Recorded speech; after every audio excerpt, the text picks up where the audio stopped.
जी अस्सलाम वालेकुम। कैफेट आज के लेक्चर का आगाज़ करते हैं। लेक्चर नंबर 105 और आज का लेक्चर हमारा आखिरी लेक्चर होगा इस सेशन का। आज के लेक्चर में हम क्या सीखने जा रहे हैं? How to draft modification. ये हमने कल स्टार्ट कर दिया था और इसमें हमने मिस स्टेटमेंट की वजह से मॉडिफिकेशन कैसे ड्राफ्ट करेंगे ये कल हमने सीख लिया था। आज हम सीखने जा रहे हैं स्कोप लिमिटेशन की वजह से ड्राफ्टिंग कैसे होगी। ठीक है, इसको सीखेंगे।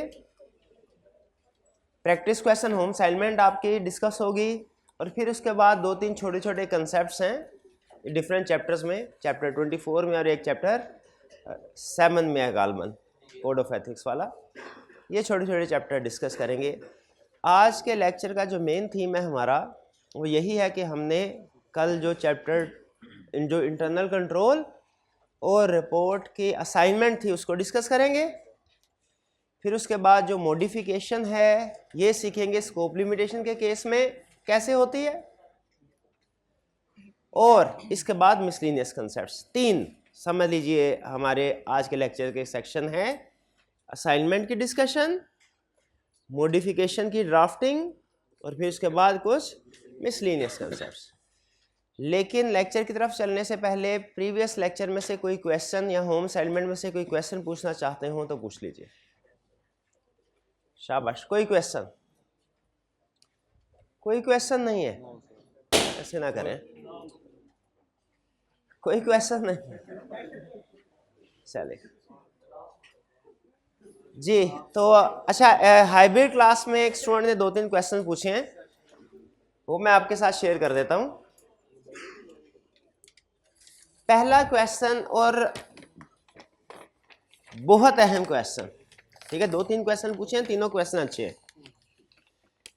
पहला क्वेश्चन, हमने केस स्टडीज में एग्जाम में जब क्वेश्चन आएगा तब कब हमने ओपिनियन को ड्राफ्ट करना है, यानी ये स्टैंडर्डाइज्ड वर्डिंग में, और कब सिर्फ if material then qualified, if pervasive then adverse, ये कह के बात खत्म कर देनी है।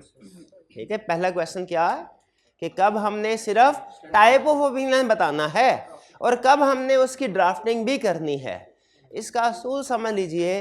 अगर क्वेश्चन की रिक्वायरमेंट में क्लियरली लिखा है ड्राफ्टिंग इज रिक्वायर्ड या ड्राफ्ट द मॉडिफिकेशन पैराग्राफ, ठीक है, draft the opinion, draft the modification paragraph, अगर क्लियरली लिखा हुआ है तब आप ड्राफ्ट करेंगे।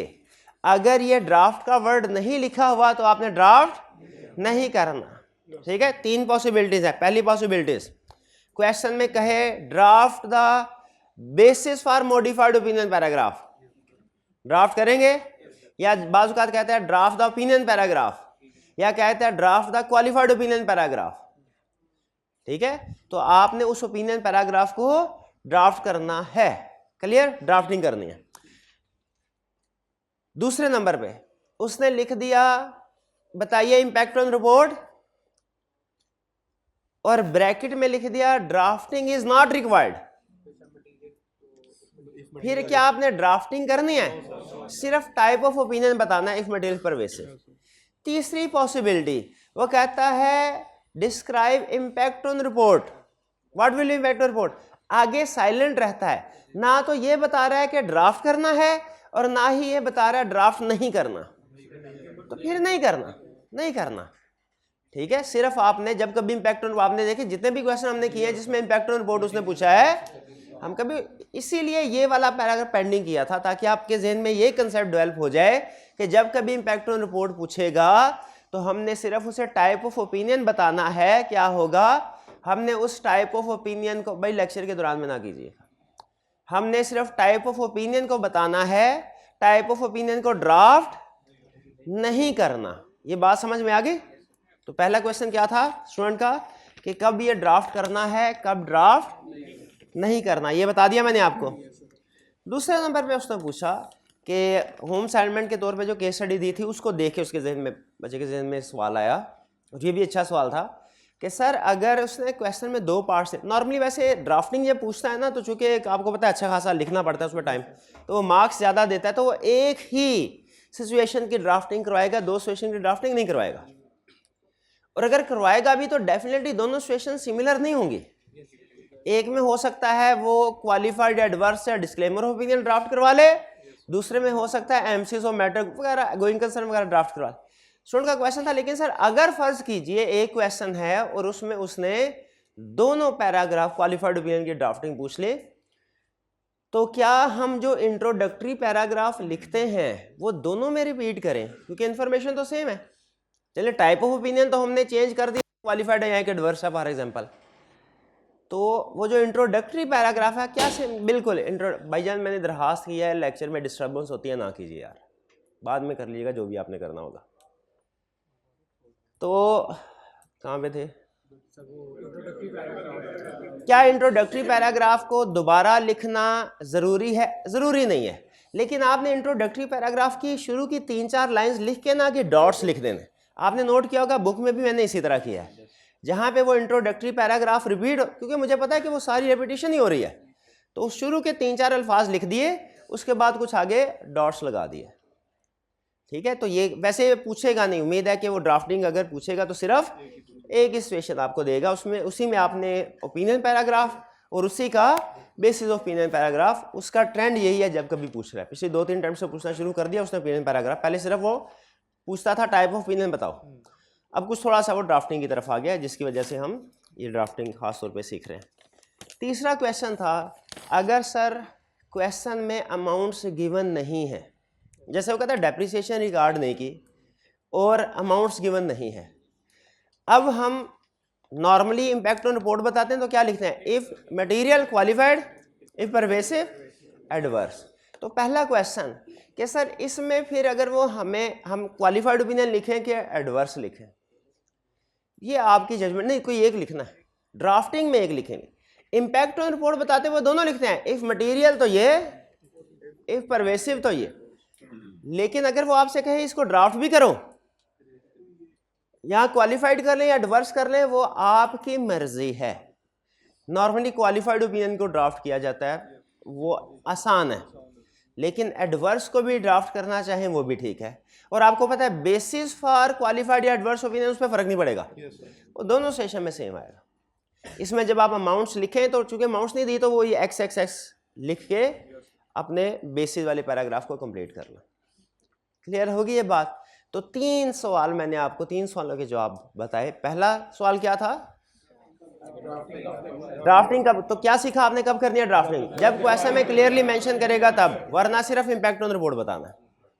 दूसरा सवाल क्या था कि अगर एक क्वेश्चन के 2 पार्ट्स हैं और दोनों सेम, फॉर एग्जांपल पैराग्राफ, दोनों ही इम्पैक्ट ऑन रिपोर्ट वो ड्राफ्टिंग के है, दोनों ही पैराग्राफ ड्राफ्टिंग के है और दोनों में मॉडिफाइड ओपिनियन आ रहा है, तो आप इंट्रोडक्टरी पैराग्राफ पहले में कंप्लीट लिख ले और दूसरे में सिर्फ डॉट्स लिख के लिख। ठीक है, इवन अगर एग्जाम में टाइम कम होना तो पहले वाले केस में भी शुरू के 3-4 अल्फाज लिख के डॉट्स लिख सकते हैं, लेकिन ये सिर्फ उस वक्त जब टाइम कम हो, वरना इसके भी मार्क्स होते हैं। आपको बताया था मैंने, एग्जामिनर कमेंट्स में वो ये कह रहा है कि बच्चे ने ये नहीं लिखा तो मैंने उसका 1 नंबर कम। लेकिन अगर टाइम कम है, दोनों पैराग्राफ में से कोई एक पैराग्राफ लिख सकते हैं तो डेफिनेटली फिर क्वालिफाइड। तो और तीसरी चीज, अगर उसने हमें अमाउंट्स नहीं दी और कहता है कि पैराग्राफ ड्राफ्ट करें, फिर क्या करेंगे? क्वालिफाइड या एडवर्स? और अगर स्कोप लिमिटेशन है तो क्वालिफाइड या डिस्क्लेमर, कोई हिसाब है। और इजी क्या है? Qualified opinion. ठीक है, कल असाइनमेंट भी आपको दी थी, उसमें भी शायद क्वालिफाइड ओपिनियन था, ऐसा ही है। चलिए, ये क्वेश्चन थे, ये तीनों अच्छे क्वेश्चन थे, बच्चे हाइब्रिड वाले बच्चे ने पूछे थे, शाबाश। अच्छा, अगर वो कहता है ड्राफ्ट द ओपिनियन पैराग्राफ, तो इसमें बेसिस फॉर ओपिनियन पैराग्राफ भी आप ड्राफ्ट करें, to be on safe side, to be on safe side basis for opinion paragraph भी ड्राफ्ट करें। क्योंकि असल देखिए, जब उसने सिचुएशन दे दी ना आपको, तो आप देखिए सिचुएशन का ताल्लुक ओपिनियन पैराग्राफ से तो होता ही नहीं है। सोचें सिचुएशन का ताल्लुक किससे है? बेसिस। तो असल में उसकी रिक्वायरमेंट ये होती है कि बेस, तो ओपिनियन और बेस ऑफ ओपिनियन ये समझ लीजिए इंटीग्रेटेड है, इंटर रिलेटेड है, एक के बगैर दूसरा नहीं, दूसरे के बगैर पहला नहीं। तो आपको ये दोनों पैराग्राफ लिखने चाहिए, ठीक है जी। किसी किसी क्वेश्चन में वो इस तरह कर, वरना नॉर्मली क्लियरली बताता है कि ओपिनियन और बेसिस ऑफ ओपिनियन दोनों लिखें। लेकिन अगर कहीं पे कहता है सिर्फ ओपिनियन या बेसिस, तो आपने दोनों पैराग्राफ इंटर लिंक्ड है, समझिए। और की क्वेश्चन, चलिए अब चलते हैं हम अपने इंटरनल कंट्रोल के क्वेश्चंस की तरफ। ये आपने पढ़ लिया था, थ्योरेटिकल पोर्शन था वैसे जो कल हमने स्टडी किया था। इसमें कोई केस स्टडी से आपको प्रॉब्लम होनी नहीं चाहिए, लेकिन आपको पता है हम कोशिश करते हैं कि जितने भी लेक्चर हैं उसके सारे क्वेश्चन को डिस्कस करें, तो आखिरी दिन भी हम इसी प्रैक्टिस को कंटिन्यू करते हैं। 17 auditors are required to document their understanding of the client's internal controls. सही बात कर रहे हैं, समझ आ रही है क्वेश्चन की। There are various options available for recording the internal control system. इसको रिकॉर्ड करने के लिए भी बहुत सी ऑप्शंस है, बिल्कुल ये बात भी ठीक कर रहा है। 2 of these options are narrative notes and internal control questionnaires। Underline करें, क्या ये दोनों हमने पढ़े हुए हैं? कौन सी वाली ऑप्शन का जिक्र नहीं किया इसने? फ्लो चार्ट का जिक्र नहीं किया इसने। फ्लो चार्ट भी एक ऑप्शन है। बहरहाल क्वेश्चन उसने जाहिर नहीं कहा, सेट करना होगा। Required describe the advantages and disadvantages to the writer of narrative notes and internal control questionnaire as method for documenting the system. क्या हमने स्टडी किए हैं? अच्छा, इस क्वेश्चन के 4 हिस्से बनेंगे। कैसे 4 हिस्से बनेंगे? Advantages of narrative notes, disadvantage of narrative notes, advantages of questionnaire, disadvantage of questionnaire. तो मार्क्स हैं 6। तो मेरी जजमेंट ये है कि 2-2 पॉइंट्स बहुत है। 0.75 शायद उसने एक एडवांटेज या डिसएडवांटेज के दिए होंगे, तो 0.175 1.5 हो गया, इसका 3 हो गया, उसका 6, हाँ पूरे होते हैं, तो 2-2 काफ़ी हैं। 17 क्लियर जी? आगे चलते next.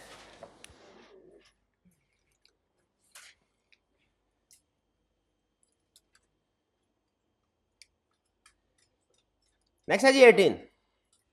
Can state 3 methods by which your firm may record the internal control system of client। कौन से 3 मेथड है? narrative notes, questionnaire, flow chart। explain how an internal control questionnaire ICQ differs nature and design from an internal control evaluation questionnaire। दोनों में फर्क पूछ लिया उसने, दोनों को डिफाइन कर देंगे और उनकी एग्जांपल्स दे देंगे। मेरा भाई कोई एक एग्जांपल बता सकता है ICQ और ICEQ की, जिससे मुझे पता चल जाए कि आपकी इस कंसेप्ट में ग्रिप है? ICQ में क्वेश्चन पूछते हैं, ICEQ में भी क्वेश्चन ही पूछते हैं, ये फर्क नहीं है। अच्छा, ICQ में जो क्वेश्चन होता है इसका आंसर होता है यस या नो में, ठीक है। और ICEQ में, यानी इसमें हम पूछते हैं, ICQ में पूछते हैं कंट्रोल एग्जिस्ट करता है कि नहीं करता। ICEQ में हम ऑब्जेक्टिव बताते हैं, कंट्रोल क्लाइंट हमें बताता है। कोई एग्जांपल नहीं याद? हाँ शाबाश। Are credit limit set before approving sales order, शाबाश। ये कौन से वाले एग्जांपल है? ICQ की। और ICEQ की? How do you ensure that goods are sold only to customers who are able to pay? वो खुद मेरा हमें बताएगा। चलिए जी 18 भी क्लियर?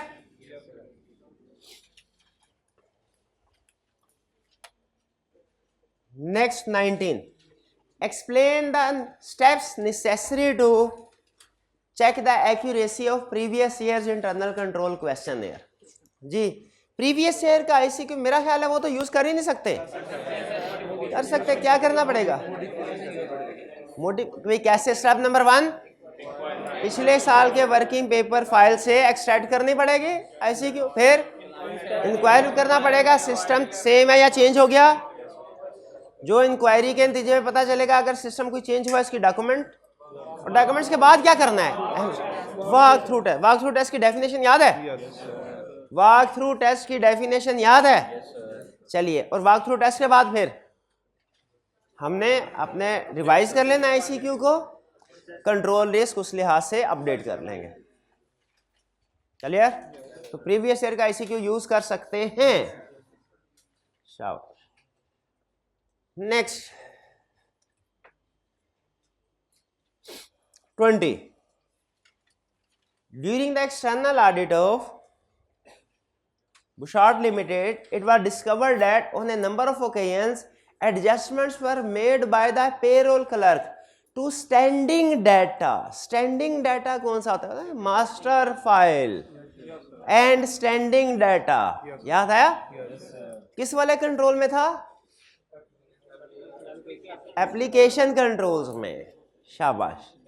ठीक है, तो ये जो मास्टर फाइल या स्टैंडिंग डाटा है जिसमें सेंसिटिव नेचर की इंफॉर्मेशन, ऐसी इंफॉर्मेशन जो रूटीन में चेंज नहीं होती, इस पे इसको चेंज करने की अथॉरिटी किसके पास होनी चाहिए? अथोराइज्ड पर्सन के पास। ठीक है, अप्रूव्ड सप्लायर्स की लिस्ट मास्टर अथोराइज्ड। ठीक है, कस्टमर्स की क्रेडिट लिमिट कौन सेट कर रहा है? अथोराइज्ड। सेल्स ऑर्डर डिपार्टमेंट के पास एक्सेस नहीं होनी चाहिए। कह रहा है लेकिन ये स्टैंडिंग फाइल को एक क्लर्क चेंज कर रहा है पेरोल रिलेटेड टू एम्प्लॉय। इसका मतलब है वो क्लर्क जब चाहेगा इसको ऐड भी कर सकेगा, जब चाहेगा इनकी सैलरी चेंज भी कर सकेगा और वो प्रोसेस होती जाएगी। To payroll system on the oral authority of human source manager. Human source manager के ओरल अथॉरिटी पे, ओरल अथॉरिटी तो अंडरलाइन करें। ज़बानी कलामी कोई भी इंस्ट्रक्शंस दे रिटर्न होनी चाहिए। आपको याद है केस स्टडी की एग्जांपल दी थी आईटी वाले सिस्टम में कि उसने ज़बानी कलामी इंस्ट्रक्शंस के ऊपर चेंजेस कर ली थी और वो 3 दिन के लिए सिस्टम तबाह हो गया था। याद है? तो उसमें ये जो उसमें भी जो वर्बल इंस्ट्रक्शन उसने दी थी, हमने से वीकनेस, इसका मतलब है जहां कहीं हमने काम करना है वर्बल इंस्ट्रक्शंस नहीं, रिटर्न होनी है। ठीक है, जहां कहीं रूटीन नेचर के काम वर्बल हो जाते हैं, हर चीज को हम रिटर्न में नहीं, लेकिन जहां पे कोई सिस्टम चेंज होने की बात हो, याद रखिए डॉक्यूमेंटेशन होनी चाहिए। सिस्टम में प्रॉब्लम आ गई वरना आप फंस जाएंगे। ठीक है, वो चले यार नहीं, वो एक बैचमेट था, वो एक सरकारी महकमे में मतलब उसकी एम्प्लॉयमेंट थी। वो सिर्फ इस वजह, वो एक प्रॉब्लम आ गई थी उसमें कोई, और सिर्फ इस वजह से उसको क्लीन चिट मिली थी कि वो उसने कहा था मैंने ये इशू रेज कर दिया था हायर अथॉरिटी को और उन्होंने मुझे रिस्पॉन्ड भी कर दिया था ईमेल के ज़रिए से कि हमने ये इशू कंसिडर कर लिया है और ये ट्रांजैक्शन ऐसे ही होगी। वो जैसे भी थी, वो ईमेल, वो उसका भी नाम आ गया, बड़ा परेशान उन दिनों मेरा। फिर उसने ईमेल चेक की, ईमेल उसे मिल गई। वो ईमेल उसने एविडेंस के तौर पे दिखाई कि सर देखिए अगर मैं इसमें इन्वॉल्व होता तो मैं इस इशू को हाईलाइट ना करता और मेरे पास रिटर्न इस बात का जवाब है। अगर ज़बानी कलामी उसने सिर्फ इन्फॉर्म किया होता तो फंस जाता। तो इसीलिए कोशिश करनी है हमने, जहाँ कहीं कोई क्रूशल ट्रांजैक्शंस हो, सिस्टम चेंज हो, तो अपने आप को क्लियर करने के लिए उसे किसी न किसी लेवल पे रिटर्न फॉर्म में ले लें। तो क्या ये कॉन्सिक्वेंसेस, क्या ये वीकनेस इन इंटरनल कंट्रोल है?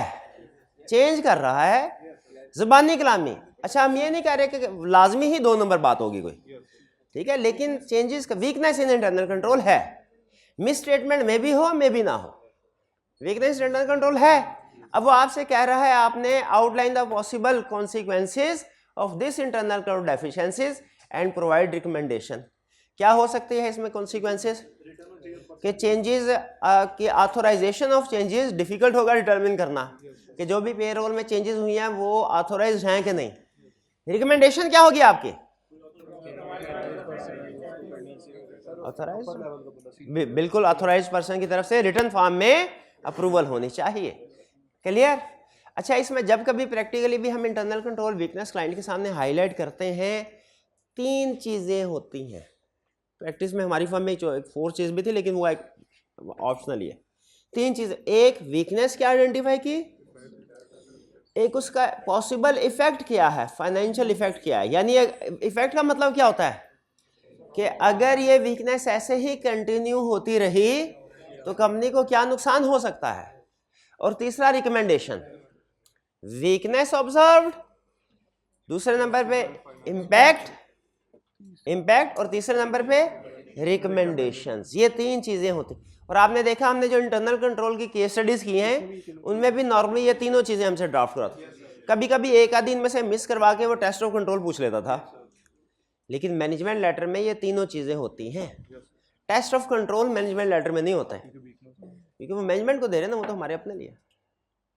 ठीक है, और वीकनेस में टेस्ट ऑफ कंट्रोल होते भी नहीं। कुछ समझ आए आप? कोई क्वेश्चन इसमें से? जी शाबाश। अच्छा, अगर ओरल अथॉरिटी की बजाय रिटन होती है लेकिन फिर भी क्लर्क ही चेंजेस कर रहा होता, हम फिर भी इसको वीकनेस के तौर पे आइडेंटिफाई करते हैं। हायर अथॉरिटी को चेंज करना चाहिए भाई। जूनियर क्लर्क का काम तो सिर्फ उसको उसके मुताबिक अमल करना है, चेंजेस करना या पॉलिसी बनाना ये जूनियर क्लर्क का काम नहीं होता। वो उस सूरत में भी वीकनेस होती। 20 में की प्रॉब्लम। चलिए, ये फॉर्मेट भी आपको दिया गया है और मैंने आपको बताया था कि जब इंटरनल कंट्रोल की केस स्टडीज आएगी आपने ऐसे करना। वैसे एक अल्टरनेट फॉर्मेट भी होता है, वो क्या है? यहाँ पे वीकनेस पॉसिबल इफेक्ट आगे के बजाय नीचे लिख दें और फिर रिकमेंडेशन भी इसके आगे लिखने के बजाय नीचे लिख दें। ये स्टेप 1 2 3 ऐसे भी कर सकते हैं, स्टेप 1 2 3 ऐसे भी। ये प्रेजेंटेशन ज्यादा बेहतर है, वो साथ लिंक हो जाता है। नेक्स्ट इंटरनल कंट्रोल क्वेश्चन, ये स्मॉल एंटिटी का इंटरनल कंट्रोल, ये पढ़ा था हमने। स्मॉल एंटिटी में और वो जो था नॉट फॉर प्रॉफिट ऑर्गेनाइजेशन में एक फर्क और एक सिमिलैरिटी कोई स्टूडेंट बता सकते? सिमिलैरिटी है कि कंट्रोल एनवायरनमेंट दोनों का वीक होता है क्योंकि कम स्टाफ की वजह से सेग्रीगेशन ऑफ ड्यूटीज पॉसिबल नहीं है। तो चूंकि इंटरनल कंट्रोल और वीक होता है इंटरनल कंट्रोल, इस वजह से हम इस पे रिलाय नहीं करते और सब्सटेंटिव टेस्टिंग की तरफ जाते हैं। ये तो क्या सिमिलैरिटी? डिफरेंस क्या है? हाँ, यहाँ पे मैनेजर या ओनर जो होता है उसकी एक्टिव इन्वॉल्वमेंट है, वो खास तौर पे मॉनिटरिंग कर रहा होता है। उधर चूंकि वो जो ट्रस्टीज होते हैं उनका कोई फाइनेंशियल इंटरेस्ट नहीं होता, अल्लाह वास्ते काम कर रहे हैं स्वाब के लिए, तो उनकी कभी कभी आते हैं, उनकी एक्टिव इन्वॉल्वमेंट बिजनेस में नहीं होते। ये फर्क है। तो एग्जाम में आपने पहचानना है सबसे पहले ये नॉट फॉर प्रॉफिट का क्वेश्चन है या कि स्मॉल एंटिटी का है। क्वेश्चन में आपको कहीं ना कहीं इंडिकेशन मिल जाती है। आपने नॉट फॉर प्रॉफिट ऑर्गेनाइजेशन की कुछ केस स्टडीज क्वेश्चन किए, क्या उसमें आपको वो नाम से या नेचर ऑफ एक्टिविटी से पता चल जाता था ना? नाम से क्वेश्चन में अक्सर चैरिटी का वर्ड भी बोल देता था, उससे तो कंफर्म ही हो जाता 100%। यहाँ पे आपने देखना है कि क्या किसी लफ्ज़ से आपको पता चल रहा है कि हमारा ये नॉर्मल क्लाइंट है या कि नॉट फॉर प्रॉफिट ऑर्गेनाइजेशन है या कि स्मॉल एंटिटी है। ठीक है, पहले देखते हैं रिक्वायरमेंट। कह रहा describe the key characteristics of such organization. कौन सी ऑर्गेनाइजेशन? जो ऊपर बता रहा होगा, with respect to internal control and the risk which the auditor may face in such audit. ठीक है, कैरेक्टरिस्टिक्स बताइए इनकी। ठीक है, क्या होती हैं इंटरनल कंट्रोल के हवाले से और रिस्क के हवाले से। ऑडिट अप्रोच नहीं पूछ रहा, कैरेक्टरिस्टिक्स पूछ रहा है। ऑडिट अप्रोच नहीं पूछ रहा, देख ले, नोट कर। अच्छा, सच कंपनी कौन सी कंपनी, कौन सी ऑर्गेनाइजेशन? देख लें, टीएस लिमिटेड। अच्छा, टीएस लिमिटेड एक कंपनी है, क्या कंफर्म हो गया कि ये लार्ज है? क्या कंपनी स्मॉल भी हो सकती है? बिल्कुल हो सकती है, बिल्कुल हो सकती है। वो कंपनी लॉ में भी वो कहता है कि स्मॉल कंपनीज जो है उनका ऑडिट रिक्वायर्ड नहीं भी पड़ा था, वो जिनका 1 मिलियन से कम पेड अप कैपिटल हो। स्मॉल कंपनी, छोटी मोटी कंपनीज का कंसेप्ट लॉ में, ऑडिट में भी है स्मॉल कंपनीज का कंसेप्ट। ठीक है, तो स्मॉल बहरहाल रिक्वायर्ड नहीं है, करवाना चाहें तो रिक्वायर्ड नहीं है। तो TS limited is a small software house. Small लफ्ज को अंडरलाइन कर लें। लफ्ज इस पूरे क्वेश्चन में सबसे अहम लफ्ज ये स्मॉल है, जो हमें बता रहा है कि जो हमारा क्लाइंट है स्मॉल एंटिटी में क्लासिफाई होता है, स्मॉल। फिर आगे मजीद कुछ इंफॉर्मेशन बताएगा, लेकिन सबसे बड़ी इंडिकेशन उसके स्मॉल एंटिटी होने की ये है। हमने यही पहचाना है, अगर ये स्मॉल एंटिटी है तो बाकी तो हमें पता है स्मॉल एंटिटी में किस तरह काम होता है। Due to the nature of business no significant human resource are required except the programmers and system analyst. कहते हैं सिर्फ 2 लोग रिक्वायर्ड, सिर्फ 2 लोग काम कर रहे हैं। इससे भी हमें पता चल रहा है ये क्या है, स्मॉल एंटिटी। इससे भी कंफर्म हो रहा है ना, इंडिकेशन मिल रहा है। कह रहा था managing director MD overseas all the operations Besides the programmer and system analyst, there is only one manager who reports to MD, जो MD को रिपोर्ट कर रहा है। और प्रोबेबली उसने क्वेश्चन में बताया नहीं कि लेकिन MD ही प्रोबेबली इसका ओनर भी हो सकता है। क्वेश्चन की सारी इंफॉर्मेशन पढ़ ली, क्या इससे इस पे पहुंच रहे हैं कि स्मॉल एंटिटी है? किस किस अल्फाज इंफॉर्मेशन से पता चला? एक लफ्ज़ स्मॉल से, एक सिर्फ 2 ही वर्कर्स हैं और एक मैनेजर है जो रिपोर्ट करता है मैनेजिंग डायरेक्टर्स को। ठीक है, मैनेजिंग डायरेक्टर को सिर्फ ये 3-4 लोग हैं जो काम कर रहे हैं, बिजनेस को चला रहे हैं, तो इससे स्मॉल एंटिटी। अब बाकी का जब हमने ये डिसाइड कर लिया स्मॉल एंटिटी है, बाकी का क्वेश्चन हमारा रिप्रोडक्शन का हो गया। उसकी कैरेक्टरिस्टिक्स बतानी है। क्या कैरेक्टरिस्टिक्स होती हैं?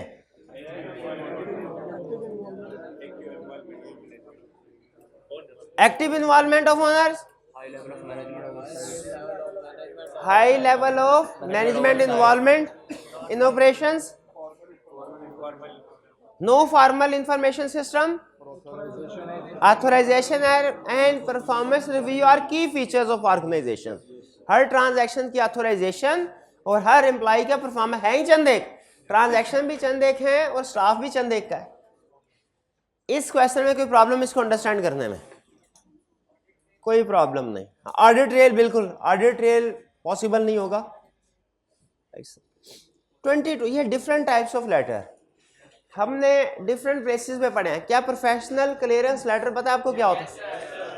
Engagement letter, confirmation letter, representation letter, audit report, management. हमने कोशिश की है लेटर्स को उसी तरतीब से हम यहाँ पे प्रेजेंट करें जिस तरतीब से हम एक्चुअली ऑडिट में इनको यूज़ करते हैं। पढ़ा हमने। क्या कह रहा है?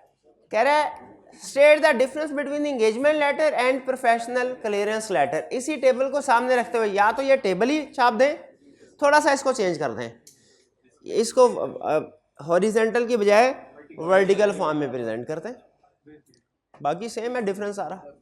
वरना टेबल फॉर्म में भी करना लाजमी नहीं है, आप स्टेटमेंट फॉर्म में भी लिख सकते हैं, लेकिन जब डिफरेंस हो, जो डिफरेंस टेबल फॉर्म में प्रेजेंट किया हो, बेहतर होता है कि उसे आप भी टेबल फॉर्म में ही प्रेजेंट करें। क्लियर जी? कोई प्रॉब्लम? कोई प्रॉब्लम नहीं, क्वेश्चन आसान जी। मैनेजमेंट लेटर और लेटर ऑफ वीकनेस क्या ज़रूरी है? मैंने पूछा ऑडिट रिपोर्ट के बाद ही दिया जाए। 100% ऑडिट रिपोर्ट के बाद ही दिया जाता है, लेकिन थोड़ा सा कंसेप्ट ज़हन में रखिए, सुने। Weaknesses are communicated as soon as possible, but letter of weakness is given after audit report. फर्क समझ आ रहा है? अब ये तो नहीं है स्टॉक काउंट करने के लिए कि पता चला वो ताला खराब है, टूटा हुआ है, तो हमने कहा ऑडिट रिपोर्ट के बाद बताएंगे, फोन करके फौरी तौर पे बता देंगे, लेकिन रिटर्न फॉर्म में बाद में कि सर हम उधर गए थे और ये ताला टूटा हुआ था, आइंदा इस चीज़ का ध्यान रखा जाए वरना आपकी इन्वेंट्री चोरी हो जाएगी। और हम सजेस्ट करते हैं कि प्रॉपर लॉक सिस्टम भी हो और इसके साथ साथ उधर किसी सिक्योरिटी गार्ड को भी बिठाएं और सीसीटीवी कैमरा भी उधर इंस्टॉल करें वगैरह वगैरह, इस तरह की सजेशन दें। ठीक है, चलिए ये क्लियर हमारा चैप्टर बी इंटरनल। अब आते हैं चैप्टर 4 की तरफ।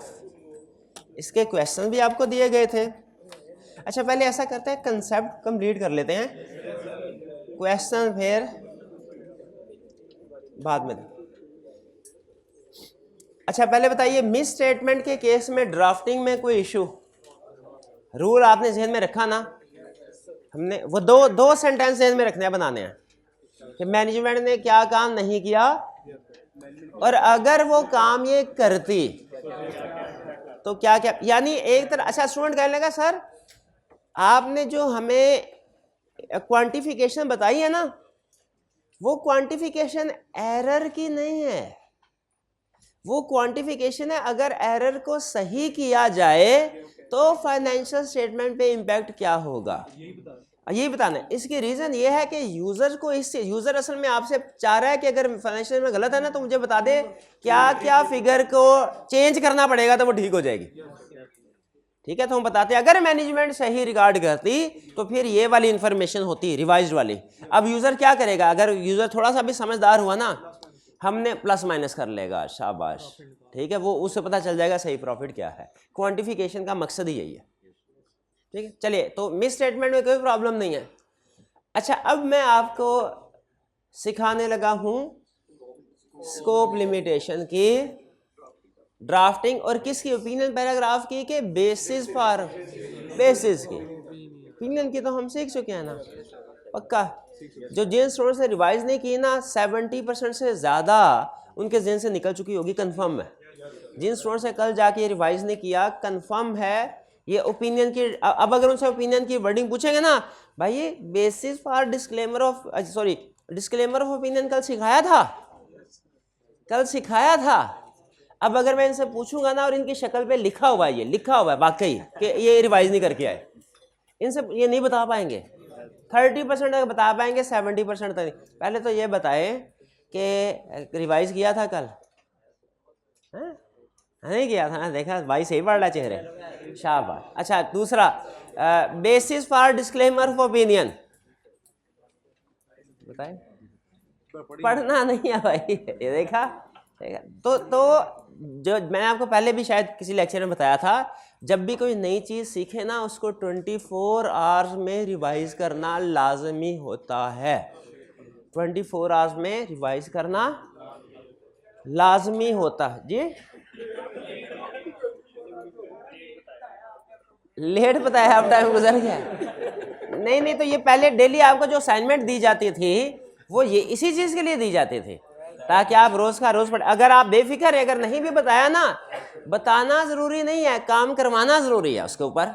अगर बताया नहीं लेकिन आपको बताए बगैर आपसे काम रोज करवाया जा रहा था, क्या रोज असाइनमेंट, तकरीबन रोज असाइनमेंट मिल रही थी आपको, इसका पता कर रहे थे, तो कोई बात नहीं, आइंदा के लिए अभी सीफैब की भी तो एग्जाम तैयारी करनी है, उसके लिए नोट कर ले फिर। चलिए, अब हम चलते हैं, पहले मैं अब आपको पढ़ा रहा हूं पैराग्राफ, ठीक है, फिर इसके बाद इसका रूल इसमें से आपको सिखाऊंगा। यह है ड्राफ्टिंग ऑफ क्वालिफाइड ओपिनियन।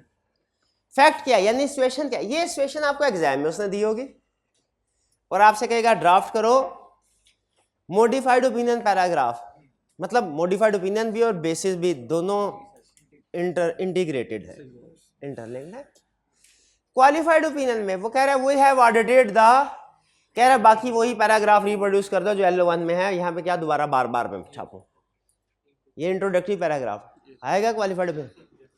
फिर इसके बाद in our opinion except for the possible effect, possible लिखे के फर्क नहीं पड़ता है, एक्सेप्ट फॉर इफेक्ट्स भी लिख दें, ठीक है, except for effects of the matter described in basis for qualified opinion section of our board financial में give true and fair you, बाकी सारा अनमोडिफाइड वाला, सिर्फ एक्सेप्ट फॉर वाला फ्रेज ऐड हुआ, बाकी सारा वो है। क्लियर, ये तो हम कल सीख चुके थे। अब ध्यान से सुनिए कि क्वालिफाइड ओपिनियन की ड्राफ्टिंग कैसे हो रही है, बेसिस फॉर क्वालिफाइड ओपिनियन की ड्राफ्टिंग कैसे हो रही है स्कोप लिमिटेशन के केस में। क्या सीखने जा रहे हैं, बेसिस फॉर क्वालिफाइड ओपिनियन की ड्राफ्टिंग कैसे हो रही है, किस केस में, स्कोप लिमिटेशन के केस में। कह रहा है we did not observe the counting of physical stock as of December 31, 2021। पहले क्या बता रहा है, हमने क्या काम नहीं किया, क्या प्रोसीजर परफॉर्म नहीं किया। आपको पता है स्कोप लिमिटेशन की डेफिनेशन में हम नहीं पढ़ा था कि कोई प्रोसीजर परफॉर्म ना कर सके ऑडिटर और अल्टरनेटिव प्रोसीजर से भी शाबाश एविडेंस ऑब्टेन ना कर सके। तो यहां पे पहले वो क्या बता रहा है, क्या ये बता रहा है कि मैं प्रोसीजर परफॉर्म कौन सा नहीं कर सका, कि ये बता रहा है अल्टरनेटिव प्रोसीजर से भी एविडेंस नहीं मिला, पहले प्रोसीजर, और सूली तौर पे यही होना चाहिए। We did not observe the counting of physical stock as of December 31। आगे रीजन बता, because we were appointed after the, आगे उसकी रीजन बता रहा है।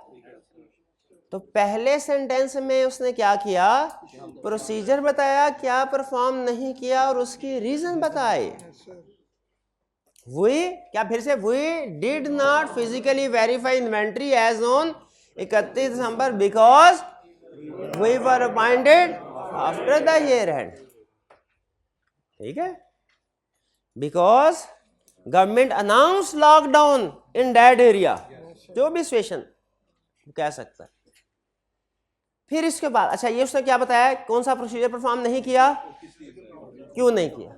फिर we were unable to obtain sufficient appropriate audit evidence by performing alternative audit procedure। अब क्या बात बता रहा है, ऑडिट प्रोसीजर्स अल्टरनेटिव प्रोसीजर से भी एविडेंस नहीं मिला। Consequently, we are unable to verify whether inventory is stated fairly in financial statement। इस लाइन में वो इस बात का इजहार कर रहा है कि हमने रिक्वायर्ड प्रोसीजर से भी एविडेंस नहीं ले सके, अल्टरनेटिव प्रोसीजर से भी एविडेंस नहीं ले सके, इसीलिए ये स्कोप लिमिटेशन है। यानी इसका मतलब स्कोप लिमिटेशन की ड्राफ्टिंग में आपने 3 बड़ी चीजों का ध्यान रखना है। एक, कौन सा प्रोसीजर परफॉर्म नहीं किया, क्यों नहीं किया, ये बताना है, और इसके अलावा फिर अल्टरनेटिव प्रोसीजर और अनएबल टू स्कोप लिमिटेशन। ठीक है, यानी समझ लीजिए इस एक के 2 प्रोसीजर भी कर सकते हैं। क्या प्रोसीजर परफॉर्म नहीं किया, क्यों नहीं किया, क्या प्रोसीजर परफॉर्म नहीं किया, क्यों नहीं किया, ये बताना है। और फिर क्या बताना है, अल्टरनेटिव प्रोसीजर नहीं और अनएबल टू वेरीफाई, यानी स्कोप लिमिटेशन भी हो गए। ये 4 चीजें आपके basis for qualified opinion due to scope limitation में होनी चाहिए।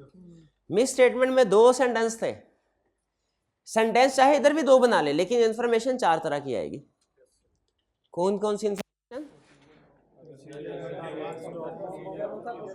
कौन सा प्रोसीजर परफॉर्म नहीं किया, क्यों नहीं किया, और फिर we are unable to verify from alternative procedure to, और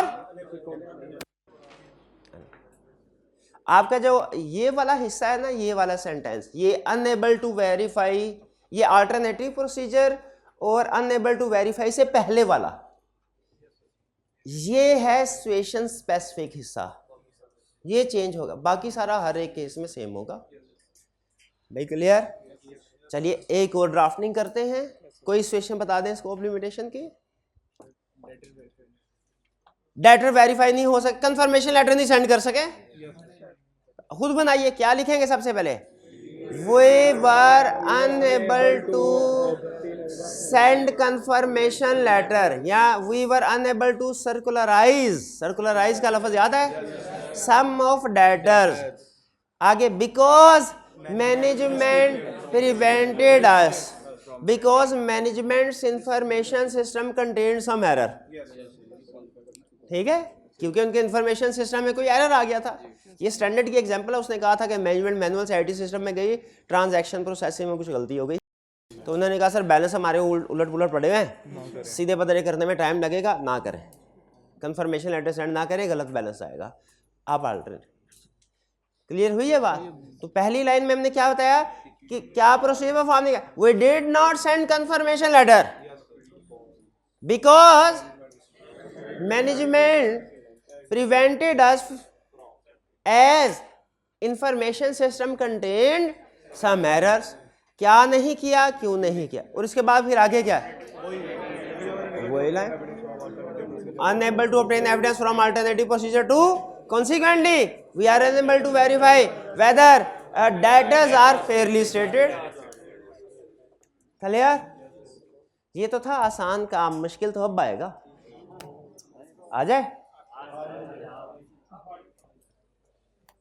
ड्राफ्ट नहीं कर पाएंगे मुझे लगता है, आप कर लेंगे।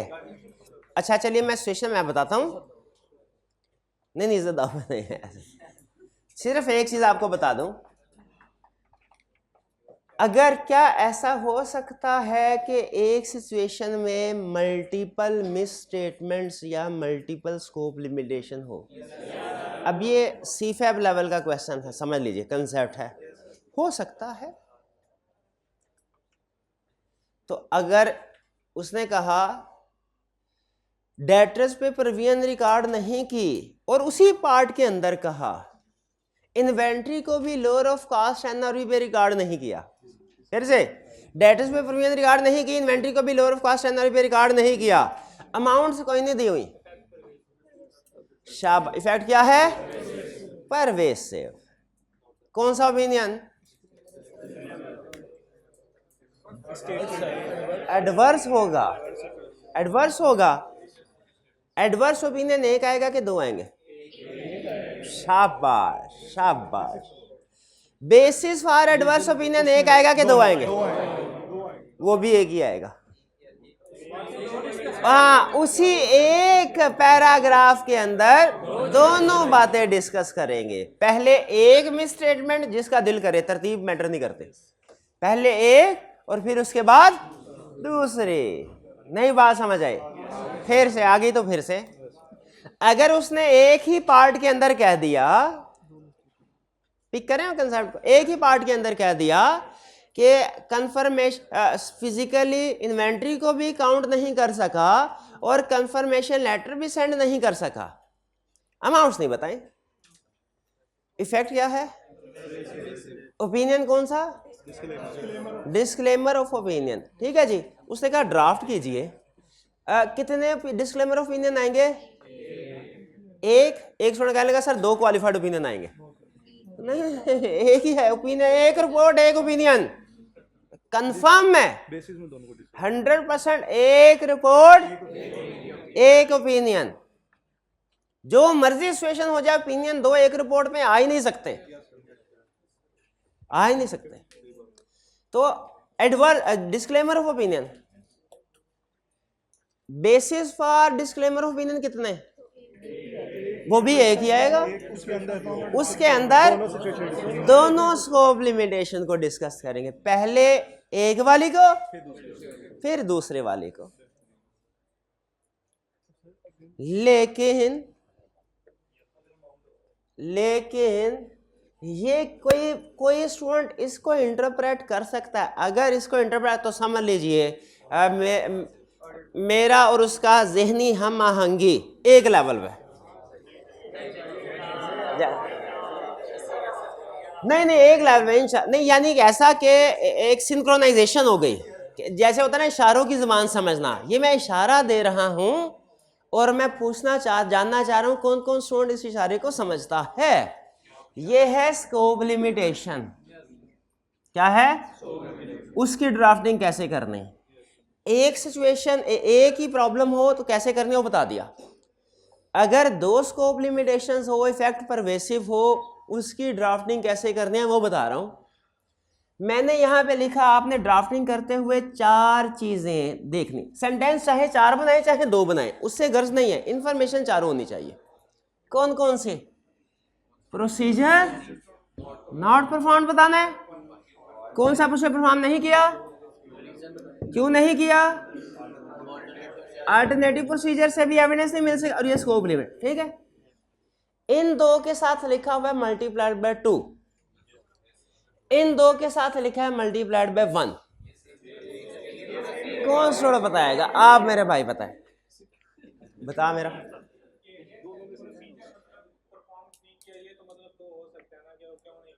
अच्छा, वो तो एक में लिख देंगे सर। हाँ शाबाश शाबाश।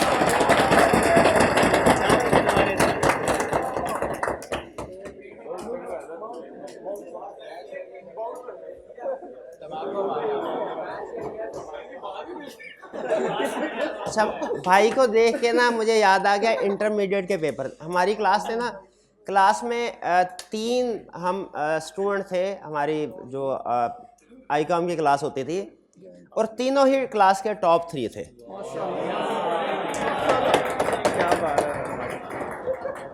उसमें जो पहले नंबर वाला स्टूडेंट था ना, हम दूसरे और तीसरों को उससे थोड़ी सी जेलसी फील होते थे, तो हम दूसरे और तीसरे नंबर वाले अलहदा दोस्त थे, वो अलहदा ग्रुप का बंदा था।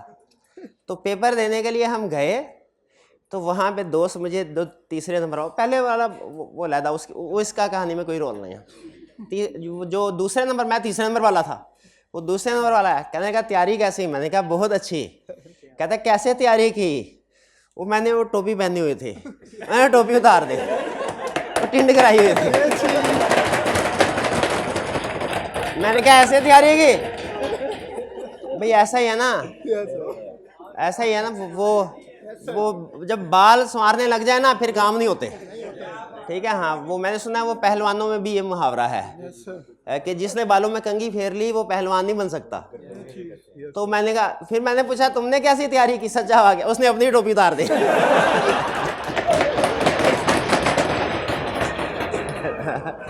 तो ये कोई नहीं, अच्छी तैयारी, अच्छी तैयारी। क्या कह रहा है? चल, तो ये कोई मसला नहीं है। ये भाई आपने बहुत अच्छा फैसला किया, ये मैं आपको मुबारकबाद देता हूँ सर। तो ये क्लियर हो गया। यानी जब एक स्कोप लिमिटेशन होगी तो ये भी एक दफा, ये भी एक दफा, लेकिन जब दो स्कोप लिमिटेशन होगी ना तो आपने पहले वाली रीजन इन्वेंट्री को डिफाइन करना है, फिर स्कोप लिमिटेशन को, लेकिन ये एक ही दफा आएगा। ये लाइन दो दफा आएगी। कौन सा प्रोसीजर परफॉर्म नहीं, पहली लाइन में लिखेंगे इन्वेंट्री को नहीं किया, क्यों नहीं किया, दूसरी दफा लिखेंगे डेटर्स को नहीं किया, क्यों नहीं किया, लेकिन ये लाइन दो दफा नहीं लिखनी, ये एक दफा ही आएगी। इसको थोड़ा जरा देख लेते हैं, पढ़ लेते हैं ताकि मजीद जहन में बैठ जाए। वो क्या कह रहा है? वो कह रहा है डिस्क्लेमर फैक्ट क्या है, auditor is unable to physically count inventory and to confirm receivable. दो स्कोप लिमिटेशन आ गए, इफेक्ट परवेसिव हो गया। अब बताइए basis for disclaimer of opinion में किसको एक्सप्लेन करना है, इन्वेंट्री को के दोनों को करना है। बेसिस देखते हैं हम दोनों को करता है। कह रहा है we were unable to obtain sufficient appropriate audit evidence about carrying amount of inventory at 31 December because we did not observe the counting of physical stock 31 December since that date was prior to our appointment as यानी इसका मतलब वो हमारी appointment year and के बाद हुई है। आपको पता है वो रिपोर्ट में भी ये केस दर्ज किया, ये उसने किसका एक्सप्लेन किया, पहली वाली का उसने सिर्फ ये जो डिस्क्राइब प्रोसीजर ये वाला हिस्सा बताया है, फर्स्ट ये वाला हिस्सा नहीं बताया अभी। फिर इसके बाद क्या कह रहा है, we were also unable to obtain sufficient appropriate about carrying amount of company's accounts receivable amounting rupees XXL million. यानी कह रहे हैं हमने रिसीवेबल को भी कंफर्म नहीं कर सके, क्यों, because we were prohibited to obtain confirmation of certain accounts receivable due to introduction of new computerized counting receivable system during the year which resulted in numerous errors in accounts receivable. Sentence उसने थोड़ा detail में बताया, आपके लिए जरूरी नहीं है, short sentence भी यूज कर सकते हैं, लेकिन इंफॉर्मेशन पूरी देनी है। क्या कह रहे हैं इस सेंटेंस में कि हमने क्या प्रोसीजर परफॉर्म नहीं किया, कंफर्म ने क्यों नहीं किया, ये भी बता रहा है। वो इंफॉर्मेशन सिस्टम आ गया था जिसमें मसले थे। एंड पे अब फिर इकट्ठा बता रहा है क्या, we were unable to obtain evidence by alternative procedure to consequently we are unable to verify whether these amounts are fairly stated। Clear? यानी इन शॉर्ट हमने क्या सीखा कि अगर एक मिस स्टेटमेंट या एक स्कोप लिमिटेशन हो उसकी ड्राफ्टिंग भी कर सकते हैं हम, अगर एक से ज्यादा मिस स्टेटमेंट या स्कोप लिमिटेशन हो, दो मिस स्टेटमेंट हो, दो स्कोप लिमिटेशन हो, उसकी ड्राफ्टिंग भी कर सकते हैं। फर्क सिर्फ क्या है अब कि आपने जो बेसिस फॉर मॉडिफाइड ओपिनियन होगा ना उसमें दोनों को डिस्कस करना है। ये कंसेप्ट गलत है कि अगर दो मिस स्टेटमेंट होगी तो रिपोर्ट में दो ओपिनियन आ जाएंगे या दो बेसिस फॉर क्वालिफाइड ओपिनियन, ये कंसेप्ट गलत। सही कंसेप्ट क्या है, ओपिनियन पैराग्राफ एक ही होगा, उसके अंदर बेसिस में दोनों को एक्सप्लेन कर देंगे। समझ आ रही है बात? सुभान अल्लाह। अब ये तो कंसेप्ट, ये तो बात अब दिल्ली तक पहुंच गई है, ये बात बहुत आगे तक पहुंच गई। सुभान अल्लाह। C5 स्टार्ट कर, 5 मिनट के लिए अगर इजाजत है C5 स्टार्ट कर दें। पूछा, उन्होंने कहा सर सारे ऑडिट में आपने हमें हर केस स्टडी में ये कहा कि एक, अब आके मल्टीपल, ये सिर्फ ड्राफ्टिंग में ज्यादा से ज्यादा टेस्ट कर सकता है, वरना से उनका अगर ऐसा हो, सवाल गौर से सुनिएगा। पहले सिंपल, मैं प्रीवियस के साथ लिंक कर रहा हूं ताकि प्रीवियस कंसेप्ट भी बन जाए हमारा। सिर्फ मिस स्टेटमेंट है, इफेक्ट मटेरियल है, क्वालिफाइड ओपिनियन, मिस स्टेटमेंट है, इफेक्ट परवेसिव है, स्कोप लिमिटेशन है, इफेक्ट मटेरियल है, स्कोप लिमिटेशन है, इफेक्ट परवेसिव है। अच्छा, दो मिस स्टेटमेंट्स हैं, एडवर्स अमाउंट्स गिवन नहीं है अब कहीं पे भी, दो मिस स्टेटमेंट है एडवर्स, दो स्कोप लिमिटेशन है डिस्क्लेमर, एक मिस स्टेटमेंट है मटेरियल और प्लस उसी पार्ट के अंदर एक स्कोप लिमिटेशन है मटेरियल। ओपिनियन कौन सा आएगा? बेसिक रूल नहीं छोड़ना, जो मर्जी हो जाए, कि ओपिनियन एक ही आना है। मर जाए एक ओपिनियन थे, दो ओपिनियन पे नहीं जाना हमने। ऑडिटर मर जाएगा, ओपिनियन एक ही देगा। ओपिनियन एक रिपोर्ट के अंदर एक दो ओपिनियन नहीं देगा। तो एक मटेरियल है मिस स्टेटमेंट, एक है मटेरियल स्कोप लिमिटेशन। ओपिनियन कौन सा आएगा? क्वालिफाइड आएगा, उधर भी क्वालिफाइड आना है, इधर भी मिस स्टेटमेंट तो क्वालिफाइड ओपिनियन नहीं आएगा। और सेम ही होते हैं। एग्रीगेट एक चीज में रखिएगा, घोड़े और गधे को एडअप नहीं करना। मिस स्टेटमेंट के साथ एडअप होगी, स्कोप लिमिटेशन एडअप होगी। तो जो कह रहे हैं material misstatement material scope limitation दोनों मिलकर परवेसिव इफेक्ट हो जाएगा, वो असल में घोड़े और गधे को ऐड कर रहा है। नहीं करना। आगे चलते हैं। तो material misstatement material scope limitation, भाई 2 मिनट रह गए C5 के लिए। Material misstatement material scope limitation is equal to कौन सा ओपिनियन? क्वालिफाइड।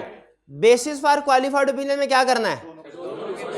दोनों को बता देंगे ये चीज। पहले किसको? जिसको मर्जी, बाद में किसको? जिसको मर्जी, कोई मसला नहीं। अब चलें, अभी तो कहानी शुरू हुई है, ट्विस्ट आना।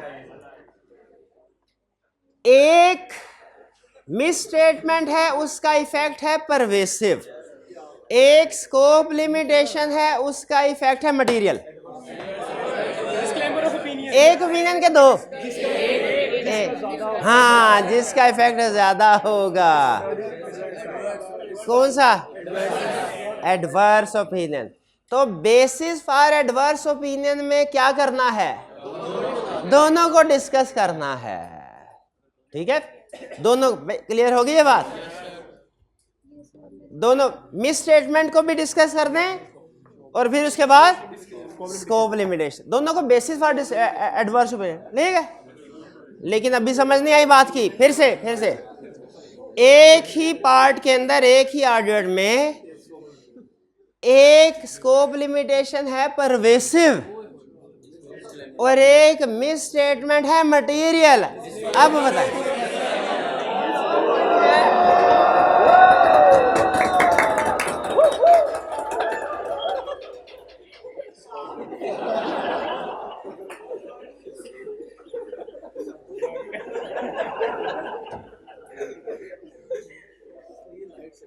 कोई बात नहीं, वो मुझे मूवी का सीन याद आ गया, मुनासिब नहीं है वैसे। अमरीश पुरी का डायलॉग था, बड़ी मशहूर फिल्म थी। वो कहता था कि जब वो किसी को देखता है ना तो उसके अंदर कोई चीज़ जाग जाती है। वो जानवर का नाम था। ठीक है, नहीं, इसका इससे कोई ताल्लुक नहीं है। लाइट जाने से उसका वैसे ही याद आया मुझे। कोई ताल्लुक नहीं।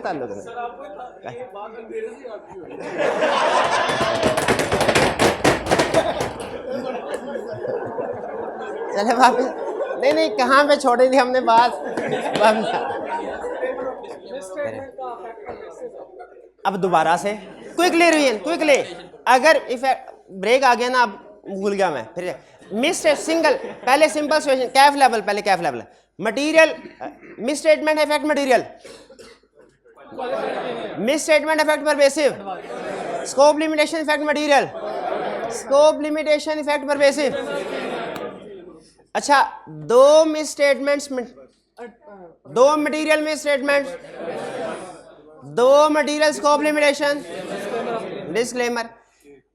एक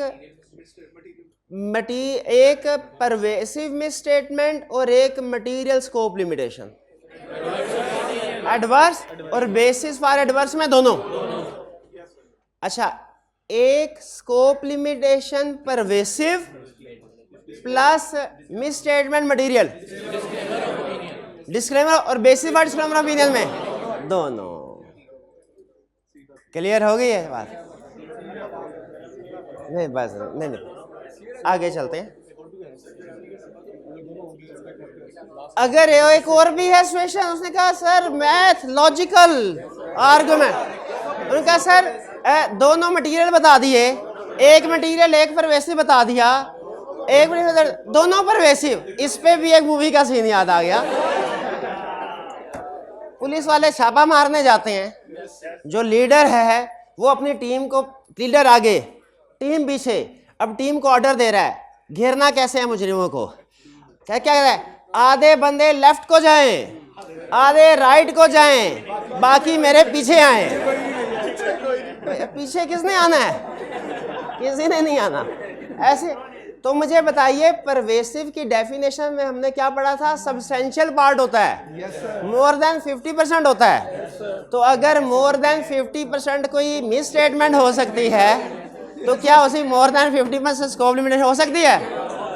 तो दो मटेरियल के केस हो सकते हैं, एक मटेरियल एक परवेसिव हो सकता है, दो परवेसिव नहीं हो। आधे उधर चले गए, आधे उधर ने, फिर पीछे क्यों नहीं आया? 100% तो पूरा हो गया ना। चलिए भाई, ये बात समझ आ गई आपको? चलिए, अब ये था हमारा, इम्पैक्ट ऑन रिपोर्ट के लिए दोनों सिचुएशन को इंडिपेंडेंट देखते हैं। इसमें हेड वाली लिखेंगे, हेड मैनेजमेंट करेक्ट स्टेटमेंट। हाँ बिल्कुल, वो बेसिस में जिस तरीके से आप लिखते थे उसी तरीके से लिखेंगे।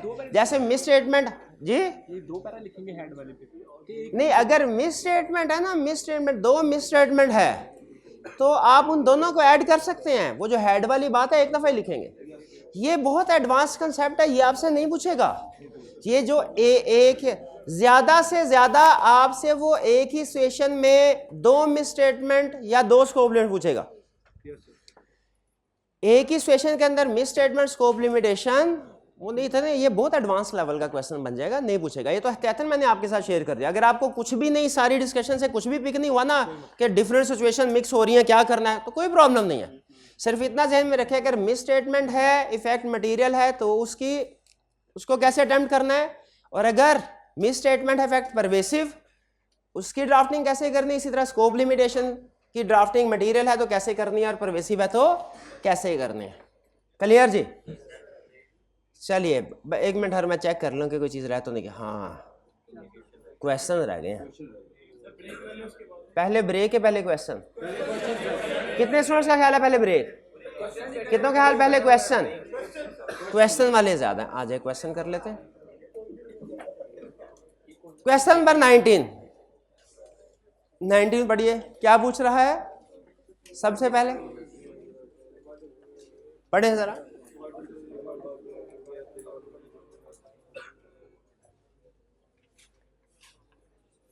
What disclosure is required by the auditor in his report when there is limitation on scope of his work that requires expressing of a qualified opinion or disclaimer of opinion? ये है जी,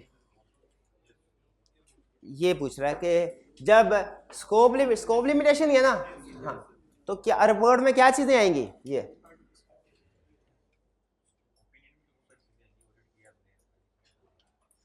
नहीं, वो ड्राफ्टिंग नहीं पूछ रहा, opinion. हाँ बिल्कुल, वो भी लिख सकते हैं, ओपिनियन पैराग्राफ को भी लिख सकते हैं। ओपिनियन पैराग्राफ में हम बताएंगे एक्सेप्ट फॉर का वर्ड यूज करेंगे।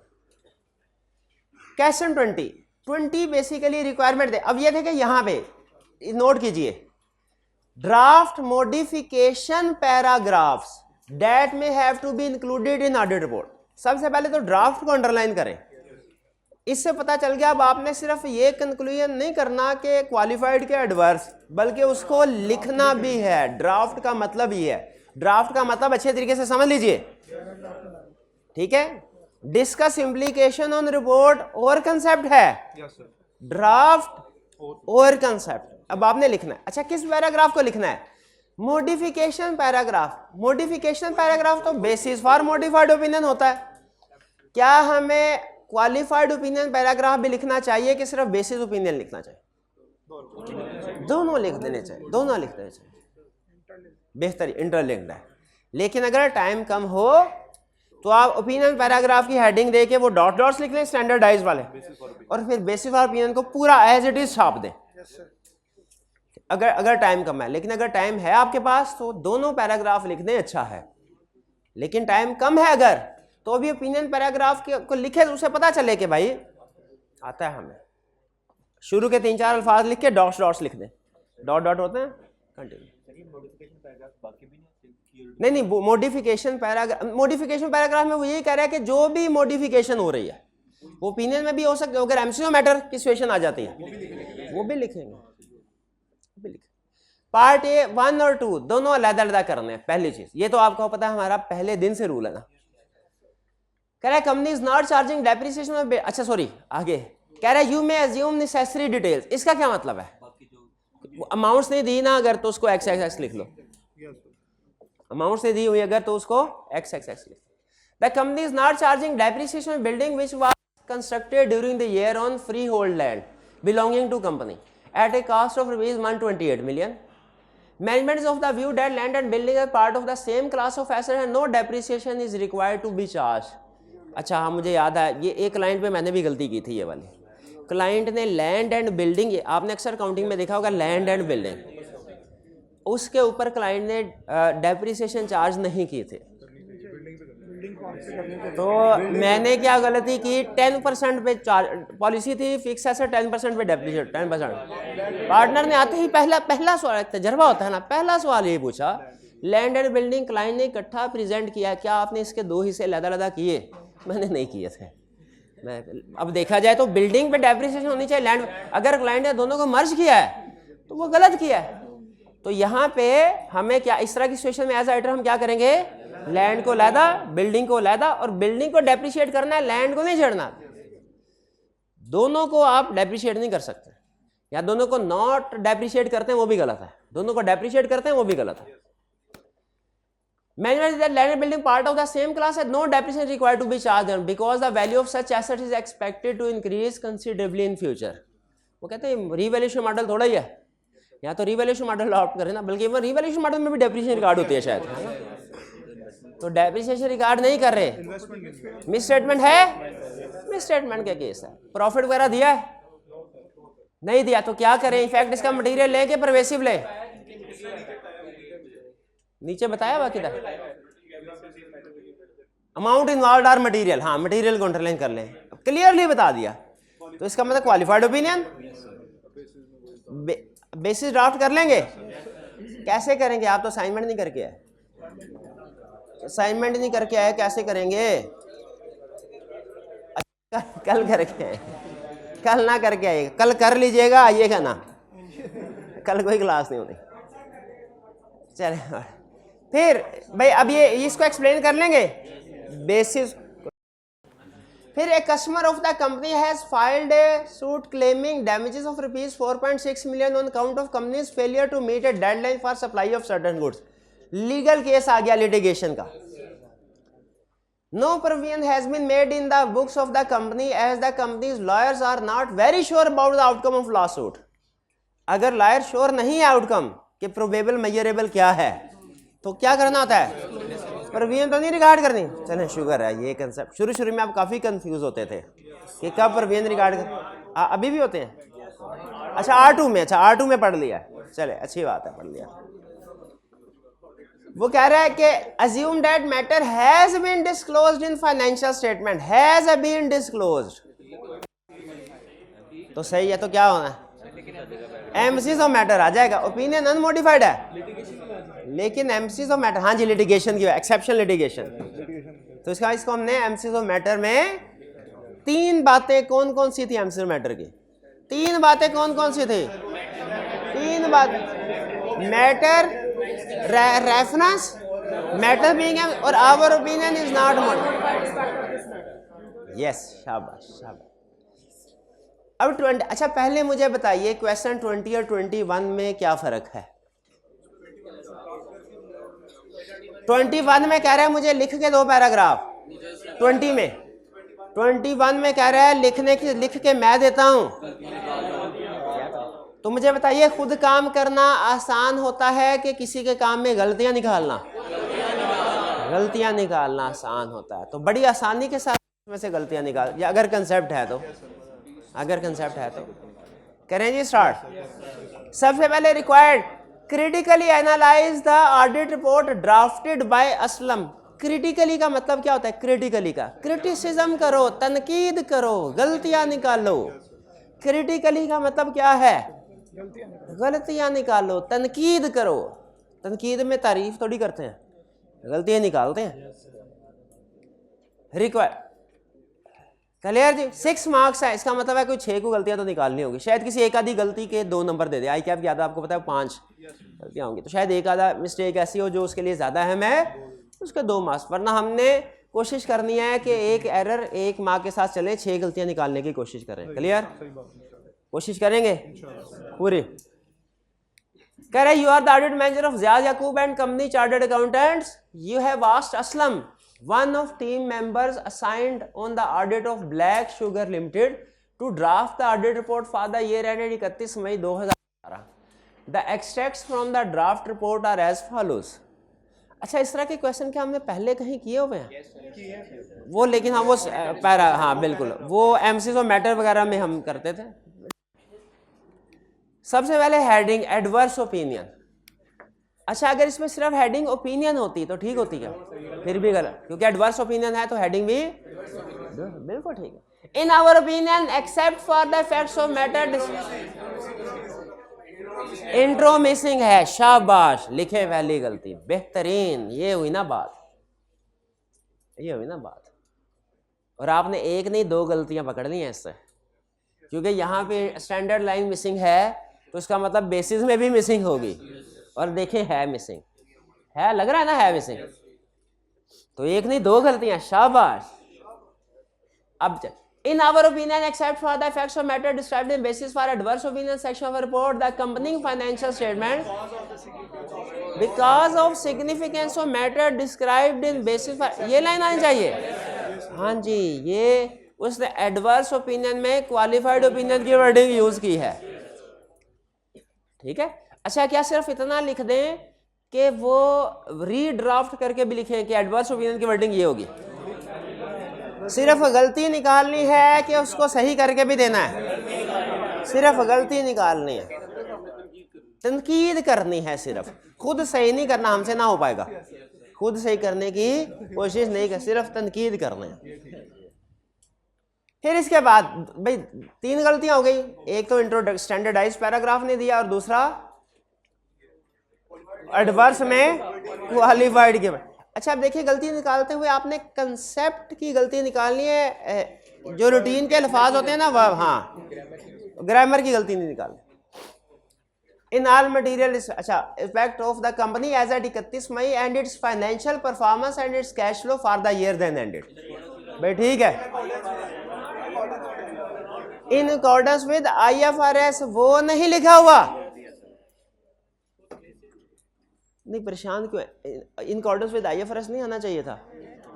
जब कभी ओपिनियन देते हैं तो फाइनेंशियल स्टेटमेंट्स को किसके मुताबिक चेक किया है, वो लिखते हैं ना।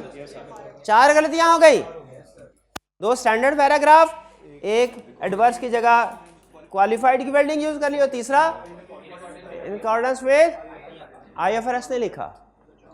फिर इसके बाद बेसिस फॉर एडवर्स ओपिनियन में company stores and spare consisting of capital spare of machinery for smooth and uninterrupted production of sugar during crushing season. ठीक है, वो बता रहा है कि स्टोर एंड स्पेयर में ये चीज़ें होती हैं। अब देखिए, चूंकि basis for adverse standard wording नहीं होती ना, अगर कोई एडिशनल इन्फॉर्मेशन देना चाहे तो स्टैंडर्ड रोकता नहीं है। वो एडिशनल इन्फॉर्मेशन दे रहा है, आपने ये नहीं ज़हन में रखना कि आपको भी हर एक में अगर ड्राफ्ट करना पड़े तो एक्सप्लेन करना पड़ेगा, जरूरी नहीं। These are carried at lower of cost and NRV as per IS2। ठीक है, क्यों? IS2 क्या है? इन्वेंट्री का स्टैंडर्ड है। कहाँ पढ़ा आपने? R2 में। ओके, यानी अच्छा, यानी जो रिपोर्ट लिख रहा है उसने R2 पढ़ी है, उसने IS2 वर्ड लिखा, तो उसे पता चल गया ये इन्वेंट्री का स्टैंडर्ड है। रिपोर्ट लिखी किसके लिए? यूजर ने R2 पढ़ी है, उसको पता है IS2 कौन सा है, तो उसके लिए IS2 के साथ आगे उसका नाम भी लिख देना चाहिए कि नहीं? तो लिखिए IS2 के साथ इन्वेंट्रीज नाम लिखना चाहिए, याद रखिए, ठीक है। IS लेमैन के लिए अगर इन्वेंट्री है sir, store spare and inventory होती है। Capital store and spare machinery के पार्ट्स हैं। नहीं, एक मिनट है, हम डिस्कशन इस बात में कर रहे हैं क्या IS2 के साथ टाइटल होना चाहिए। अबे देखें उसने मिस स्टेटमेंट क्या की है वो आगे बता रहा है, वो आगे चलेंगे, हम उसको पूरा डिस्कस करने के पढ़ने के बाद डिस्कस करेंगे। पहला क्वेश्चन मेरा ये है, जो उसने स्टैंडर्ड का नंबर लिखा है, क्या यूजर सिर्फ नंबर से पहचानने का कौन सा स्टैंडर्ड है कि उसे उसका टाइटल भी लिखना पड़ेगा? टाइटल भी लिखना पड़ेगा। तो IS2 के साथ क्या लिखना है आपने? इन्वेंट्रीज। कितनी गलतियां हो गई? 5 गलतियां हो गई। आगे चलते हैं। इसके बाद वो क्या कह रहा है? The company CFO has refuse to reclassify it as capital store and spare as per IS 16 as it would adversely effect the current ratio. वो कह रहे हैं, मैं आप भी यही कह रहे थे कि इसको उधर जाना चाहिए, लेकिन CFO कह रहा है नहीं, अगर हम इसको फिक्स एसेट्स में लेके जाते हैं ना, हमारी करंट रेशो डिस्टर्ब हो जाएगी। करंट रेशो डिस्टर्ब जी, शाबाश। मैनेजमेंट का ओपिनियन क्यों लिखा है रिपोर्ट में? ये जो लाइन है ना, इसमें 2 गलतियां हैं। Company chief financial officer has refuse to reclassify it as capital store. आपने अभी डिस्कस किया कि इसे कैपिटल एसेट के तौर पे आना चाहिए, लेकिन वो कह रहे नहीं करूंगा मैं। CFO कह रहे नहीं करूंगा। क्यों नहीं करूंगा? अगर इसे IS 16 के मुताबिक हम क्लासिफाई करते हैं ना फिक्स एसेट में, तो मेरी करंट रेशो कह रहा है डिस्टर्ब हो जाएगी। As prescribed by financial institution, जो बैंक ने लोन देते हुए कहा था कम से कम इतनी रखनी है, मेरी तो वो रेशो डिस्टर्ब हो जाएगी। अब बताइए 2 गलतियां कैसे? एक मैनेजमेंट का ओपिनियन रिपोर्ट में आ गया। क्या मैनेजमेंट रिपोर्ट ऑडिट रिपोर्ट में आना चाहिए? याद रखिए, ऑडिट रिपोर्ट में ऑडिटर का ओपिनियन आना चाहिए। डायरेक्टर रिपोर्ट में उन्हें कहेंगे भाईजान तुम लोगों की डायरेक्टर रिपोर्ट है, उधर जाके जो करना करो, इधर तुम्हारी बात नहीं सुनी जाएगी। ऑडिट रिपोर्ट के अंदर मैनेजमेंट की बात नहीं सुन। क्यों? मैनेजमेंट किधर बात करे फिर? उनकी अपनी रिपोर्ट में हमारी बातें लिखते हैं? नहीं लिखते। दोनों पार्टी, भाई 2 पार्टी के दरम्यान में केस चल रहा हो तो पहली पार्टी ने अपने केस के अंदर अपनी बातें करनी है कि दूसरी पार्टी की बातें करनी है? अपनी बातें करेगी। दूसरी पार्टी ने जो अपनी फेवर की बातें करनी है अपने अपने क्लेम में करे। और दूसरी गलती क्या है? एक तो ये मैनेजमेंट का ओपिनियन आ गया रिपोर्ट में, जो नहीं, दूसरे IS 16 के साथ उसने उसको डिस्क्राइब नहीं किया टाइटल। इसको आप एक ही बार बार ना लिखे कि IS 2 एंड IS 16 का टाइटल आना चाहिए। कितनी गलतियां हो गई? 7। फिर से सबसे पहले उसने इंट्रोडक्टरी पैराग्राफ दोनों ही नहीं दिए, एडवर्स में भी 2 गलतियां ये होगी। फिर उसने एडवर्स का ओपिनियन में उसने क्वालिफाइड की वर्डिंग यूज कर ली थी। फिर एज पर IFRS नहीं लिखा, 5 हो गई। फिर IS 2 और 16 के आगे नेम लिखा, 6। और फिर ओपिनियन मैनेजमेंट का रिपोर्ट के अंदर आ रहा है, 7 हो गई। मैनेजमेंट का ओपिनियन वो एक्सप्लेन कर दिया तो IS 16 वाली बात उसी के अंदर फॉल कर रही है, लेकिन वो अलहदा गलती है ना। मैनेजमेंट का ओपिनियन शामिल करना अलहदा गलती है। फर्ज कीजिए IS 16 के साथ टाइटल लिख भी लेते हैं, फिर भी तो गलती होगी कि मैनेजमेंट का ओपिनियन नहीं आना चाहिए। We verified the company's records and ascertained conclusively the value of capital spares at ₹100 में। एक आधे लफ्ज की गलती में प्रॉब्लम नहीं होती, प्रोवाइडेड कि वो हमारा क्रिटिकल वर्ड ना हो ऑडिट का। इसमें क्या प्रॉब्लम है? कंक्लूसिव। हमारा एविडेंस परसुएसिव होता है। कंक्लूसिव तो एब्सोल्यूट एश्योरेंस होती है, ठीक है। तो इसीलिए उसे यहां पे कंक्लूसिव का वर्ड यूज नहीं करना चाहिए। कंक्लूसिव का वर्ड यूज क्यों नहीं करना चाहिए? कंक्लूसिव थोड़ी एविडेंस रहती है। Management stated that man's capital non-current asset would have increased by ₹100 million and consequently current asset would have reduced by the same amount. ठीक है जी, सिर्फ एसेट्स का बताया, प्रॉफिट पे इक्विटी पे इफेक्ट नहीं बताया, और होता ही नहीं है। ओके, डेप्रिसिएशन में तो होता है। रेक्टिफिकेशन ऑफ एरर में याद है मुझे रूल था, जब कभी कैपिटल एसेट्स की गलती होगी ना, डेप्रिसिएशन की एडजस्टमेंट लाजमी आएगी। सर ये डेप्रिसिएशन तो नहीं होती है जब एसेट में यूज होते हैं तो जी। अच्छा, उसने अगर इन्वेंट्री को फिक्स एसेट में क्लासिफाई, फिक्स एसेट्स को उसने इन्वेंट्री में क्लासिफाई कर दिया, क्या डेप्रिसिएशन रिकॉर्ड की होगी?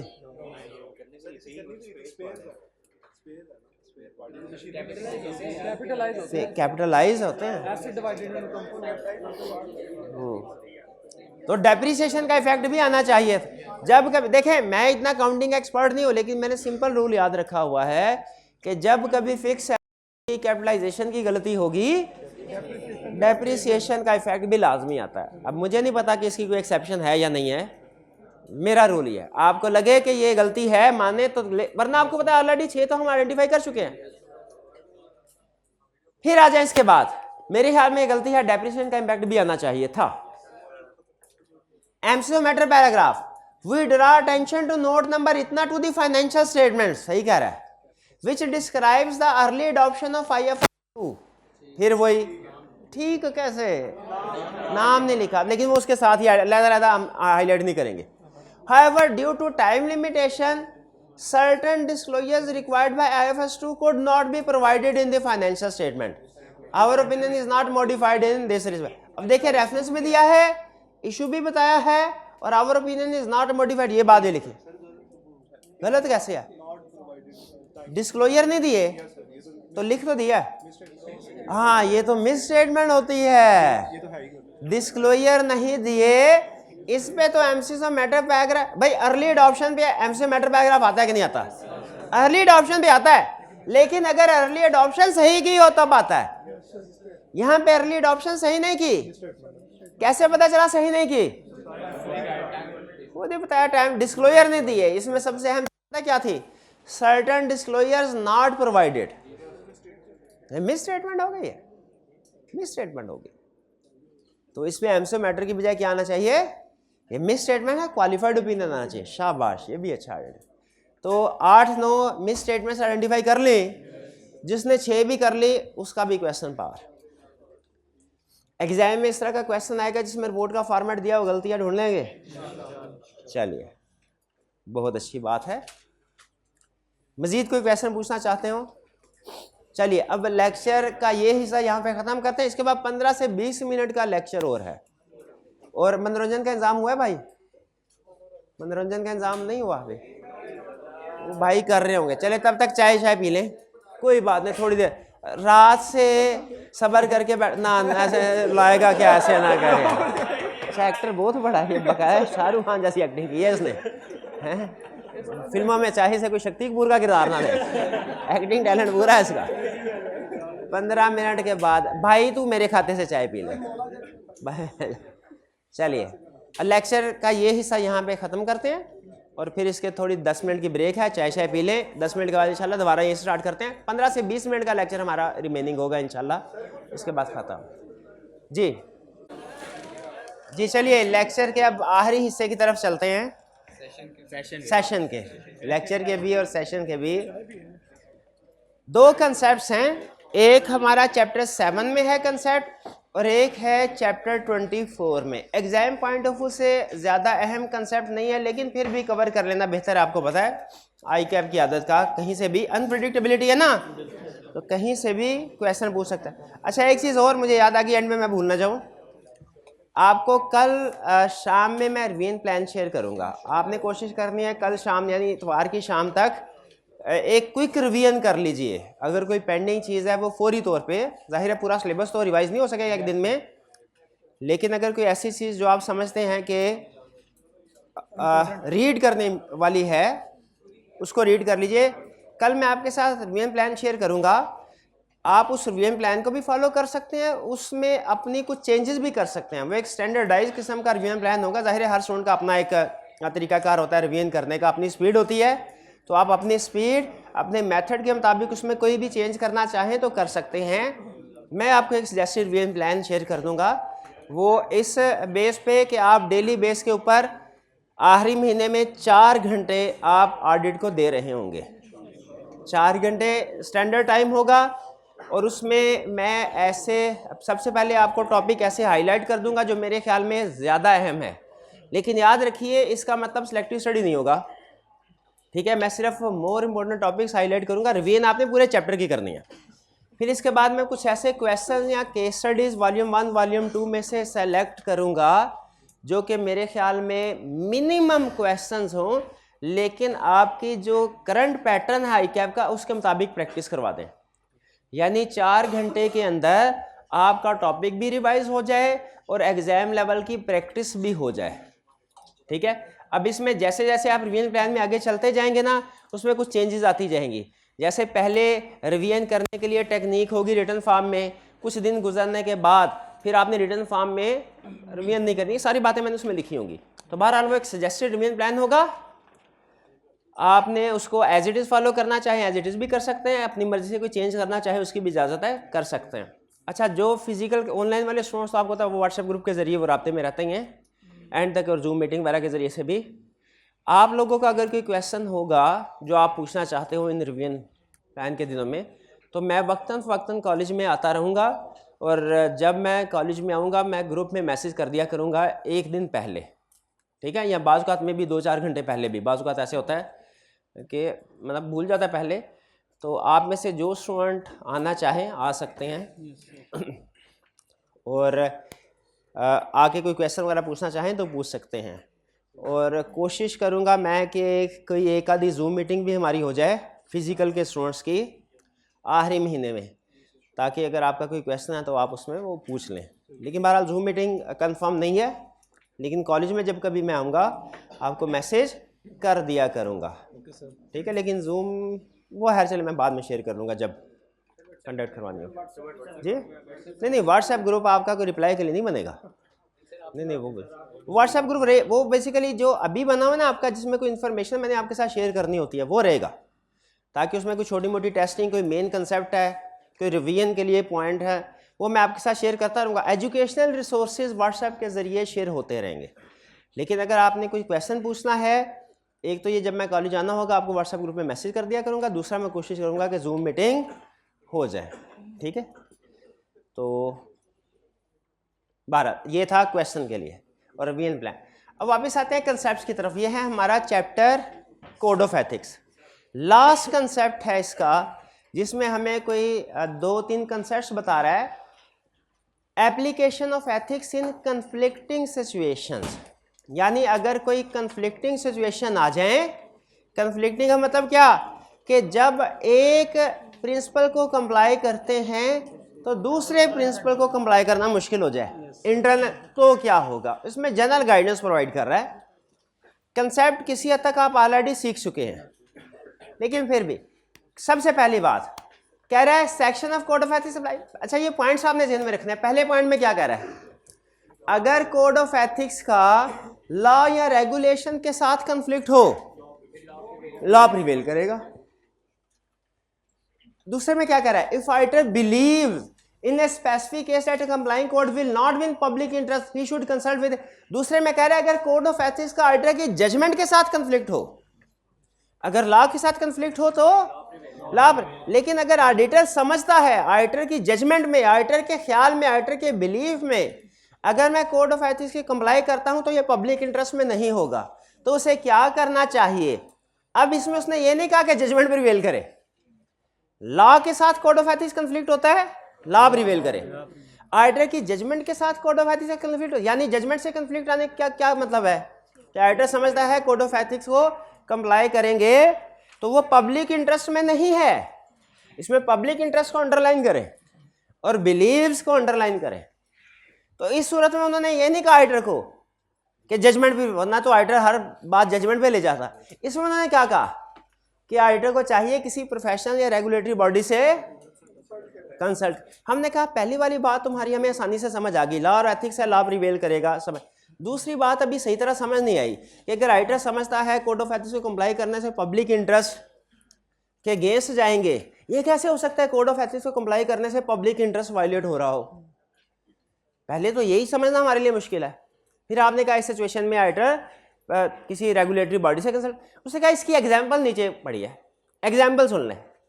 कहता है फर्ज कीजिए आपका क्लाइंट मनी लॉन्ड्रिंग में इन्वॉल्व है, आपका क्लाइंट। अब इसमें कोड ऑफ एथिक्स को अगर अप्लाई करें, कोड ऑफ एथिक्स तो ये कहता है कॉन्फिडेंशियलिटी, चुप रहो भाई। कोड ऑफ एथिक्स क्या कहता है? कॉन्फिडेंशियलिटी। अब इस सिचुएशन में मुझे बताइए क्या कोड ऑफ एथिक्स को कंप्लाई करना पब्लिक इंटरेस्ट के खिलाफ नहीं है? ये है इसकी एग्जांपल, इसकी एग्जांपल कि अगर if writer believes in specific case, यानी in case of money laundering, in case of illegal activity, अगर कोड ऑफ एथिक्स को कंप्लाई करते हैं तो पब्लिक इंटरेस्ट में नहीं होगा, यानी कोड ऑफ एथिक्स कहता है क्लाइंट के मैटर कॉन्फिडेंशियल होते हैं। तो इस सिचुएशन में फिर क्या करना चाहिए उसको? किसकी बात माननी चाहिए? कह रहा है कंसल्ट करो किसी रेगुलेटरी बॉडी से। और ये नीचे बेसिकली उसी कंसेप्ट की इसकी उसने एग्जांपल दी है, डिटेल एग्जांपल दी। If chartered accountant faces a situation which compliance with one fundamental principle, conflict with other या कंफ्लिक्ट अगेंस्ट पब्लिक, तो क्या करना चाहिए उसे? अकाउंटेंट में consult on anonymous basis with others with in the, वो अदर्स के साथ भी कंसल्ट कर सकता है, आईकैब के साथ भी कंसल्ट कर सकता है, एससीसीबी के साथ भी कंसल्ट कर सकता है। ठीक है, यानी यूं समझिए ये जो नीचे पैरा ये ऊपर सेकंड वाले की एक्सप्लेनेशन है। ठीक है, और अगर ये सारे काम करने से और अपनी जजमेंट भी अप्लाई कर ये रिजॉल्व नहीं होता, फिर क्या करें? सॉर्ट आउट कर ले। तो फिर से मुझे बताइए क्या कोड ऑफ एथिक्स का लॉ के साथ कंफ्लिक्ट हो सकता है? और कोड ऑफ एथिक्स का पब्लिक इंटरेस्ट के साथ भी कंफ्लिक्ट हो सकता है। लॉ के साथ कंफ्लिक्ट हो, कौन प्रिवेल करेगा? लॉ। और अगर पब्लिक इंटरेस्ट के साथ कंफ्लिक्ट हो, कंसल्ट करना थर्ड पार्टी। इसकी एग्जांपल क्या है? अगर कोई इलीगल एक्टिविटी है सामने आ गई, ठीक है, तो उस सिचुएशन में क्या करना चाहिए? फर्म के अंदर से भी मशवरा करे और रेगुलेटरी। एनोनिमस बेसिस का मतलब ये क्लाइंट का नाम शो ना करे, सिर्फ ये कह दे सर हमारा एक क्लाइंट है उसमें ये प्रॉब्लम है, क्लाइंट का नाम शो ना करे। जैसे आपने देखा होगा अक्सर कोई अगर एग्जाम्पल हो तो मेरी कोशिश होती है क्लाइंट का नाम डिस्क्लोज ना करूं कॉन्फिडेंशियलिटी की वजह से, हालांकि वो 15 साल हो गए क्लाइंट, ठीक है, लेकिन फिर भी कॉन्फिडेंशियलिटी प्रिंसिपल आपको पता है इवन टर्मिनेशन ऑफ रिलेशनशिप में अप्लाई होता है। भाई ये बात समझ आ गई। फिर कह रहे हैं क्या फंडामेंटल प्रिंसिपल्स का प्रोफेशनल स्केप्टिसिज्म के साथ कोई ताल्लुक है? बहुत गहरा ताल्लुक है, बहुत गहरा। क्या किसका किसके साथ?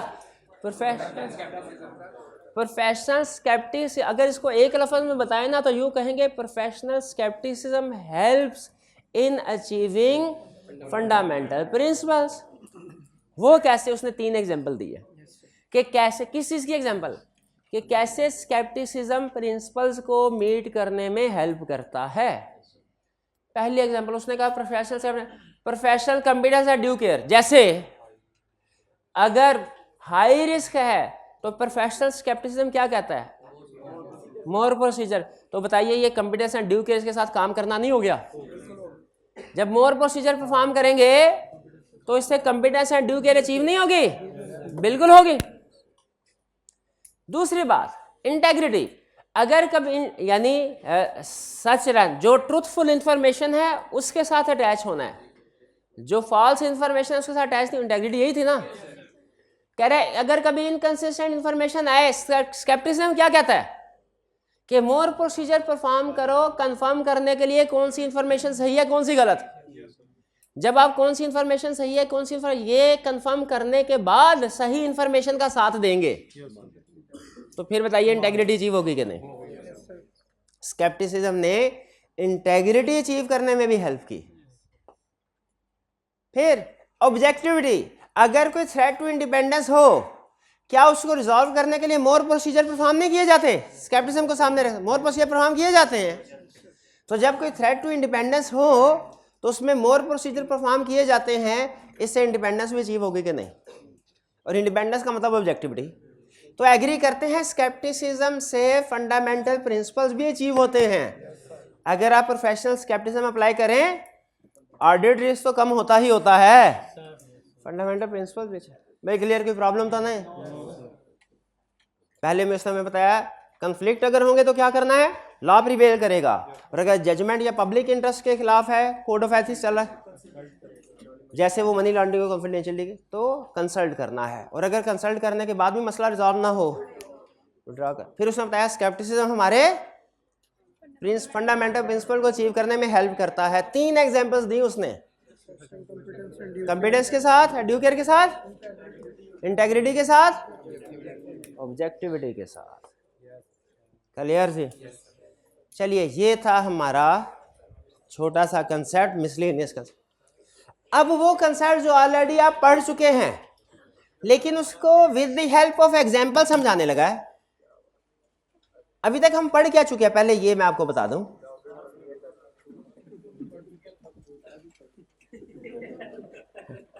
अभी तक हमने 2 चीजें पढ़ी हैं। एक ये audit risk is equal to inherent risk into control है, और अगर ये इनहेरेंट रिस्क अगर तीनों को मिलाएं तो क्या बनता है, और अगर दोनों को मिलाएं तो शाबाश। जिस रिस्क को रिस्क ऑफ मटेरियल मिसस्टेटमेंट याद है, इसका मतलब है रिस्क के ऊपर उसकी ग्रिप है, रिस्क ऑफ मटेरियल मिसस्टेटमेंट। अब हमने और आप भी पढ़ी होगी रिस्क हाई प्रोसीजर हाई, और एक और चीज भी पढ़ी होगी इंटरनल कंट्रोल स्ट्रॉन्ग, तो टेस्ट ऑफ कंट्रोल कम, और सब्सटेंटिव प्रोसीजर ऐसे ना कर, मेरे भी कंसेप्ट गलत। इंटरनल कंट्रोल स्ट्रॉन्ग तो टेस्ट ऑफ कंट्रोल ज्यादा, वो वाले सब्सटेंटिव प्रोसीजर कम।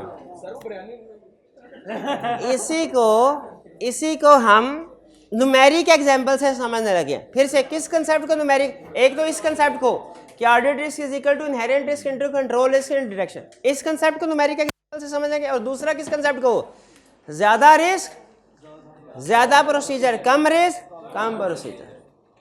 और तीसरा concept control risk, control strong हो तो कंट्रोल रिस्क कम हो, टेस्ट ऑफ कंट्रोल परफॉर्म करेंगे, कंट्रोल रिस्क कम हो जाएगा, सब्सटेंटिव प्रोसीजर कम। और अगर कंट्रोल वीक है, कंट्रोल रिस्क ज्यादा, टेस्ट ऑफ कंट्रोल नहीं, सब्सटेंटिव। ये 2-3 कंसेप्ट एक ही न्यूमेरिक एग्जांपल के जरिए आपको समझाने जा रहा है। नई चीज कोई, कंसेप्ट पुराने, स्टाइल नया, कंसेप्ट पुराने ही है, एक कंसेप्ट भी इसमें नया नहीं है, सिर्फ समझाने का अंदाज नहीं। अब वो आपको न्यूमेरिक एग्जांपल से समझा रहा है, कह रहा है अकाउंटेंट है ना, न्यूमेरिक एग्जांपल से ज्यादा बेहतर समझेंगे। सबसे पहले जरा गौर से सुनिएगा, सबसे पहले ये आपके सामने 2 केसेस हैं, एरियाज है। पहले सिर्फ एरिया ऊपर वाले एरिया पे फोकस करना है, नीचे वाले एरिया को इग्नोर कर दें। वो आपको पता है कभी भी पहली एग्जांपल से हमें बात समझ नहीं आती, फिर दूसरी एग्जांपल भी साथ मिलानी पड़ती है, ऐसे ही है ना। सिर्फ दिन की मिसाल हो तो समझ नहीं आता दिन और रात में क्या फ़र्क है, दिन के साथ रात की मिसाल भी जोड़नी पड़ती है, फिर समझ आता है दिन क्या और रात क्या। उसी तरह कोई बात नहीं है वैसे। Using audit risk model to determine audit approach, इसका नाम क्या रखा उसने, ऑडिट रिस्क मॉडल को। ऑडिट अप्रोच का मतलब क्या है कि कहाँ पे प्रोसीजर कम, कहाँ पे ज्यादा, कौन से प्रोसीजर कम, कौन से ज्यादा, यही ऑडिट अप्रोच। कह रहे सबसे पहले तो आपको पता है ऑडिट रिस्क मॉडल में कितने रिस्क होते हैं, कौन कौन से, कंट्रोल। अब जितना पढ़ा है वो कंसेप्ट रिफ्रेश होने का टाइम आ गया। रिस्क का कंसेप्ट, इनहेरेंट रिस्क असेस करना है सबसे पहले। कैसे असेस होगा, understanding of entity. Understanding of entity कैसे मिलेगी, रिस्क असेसमेंट प्रोसेस। आपको आपके सीनियर ने कहा इन्वेंट्री का वेरीफाई करो, सबसे पहला काम आप क्या करेंगे, inherent understanding of entity, risk assessment procedure perform करेंगे। किस लिए, अंडरस्टैंडिंग ऑफ एंटिटी ऑब्टेन करने के लिए। और अंडरस्टैंडिंग ऑफ एंटिटी किस लिए ऑब्टेन कर रहे हैं, इनहेरेंट रिस्क असेस करने के लिए। शाबाश, ये समझ आ गया। Understanding risk assessment procedure perform किया सबसे ऊपर, वहां से अंडरस्टैंडिंग ऑफ एंटिटी मिली, वहां से इनहेरेंट रिस्क असेस किया। फर्स्ट कीजिए, अब हम इसको सिर्फ क्वांटिफाई कर रहे हैं। फर्स्ट कीजिए इनहेरेंट रिस्क है 60%, यानी इसका मतलब है इस एरिया में कोई 60% ट्रांजैक्शन में गड़बड़ का चांस है। इनहेरेंट रिस्क कितना है? 60% है। ठीक है जी। अब क्या करना है इसके बाद? क्या फौरन सब्सटेंटिव प्रोसीजर पे पहुंच जाऊं? स्टैंडर्ड क्या कहता है? हाँ जी, अंडरस्टैंड कंट्रोल रिस्क में। अच्छा, कंट्रोल रिस्क कैसे असेस होगा?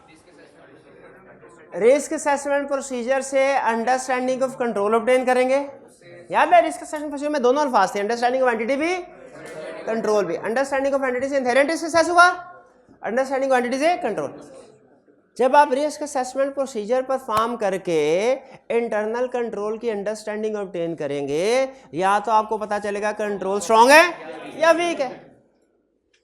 जो कंट्रोल रिस्क कौन सा है, स्ट्रांग वाला कि वीक वाला? वीक वाला। यहां पे कह रहा है फर्ज कीजिए कि आपने जब understanding of internal control obtain की, पता चला 80% स्ट्रांग है, 20% वीक है। 20% वीक है, इसका मतलब है कंट्रोल ज्यादातर स्ट्रांग है।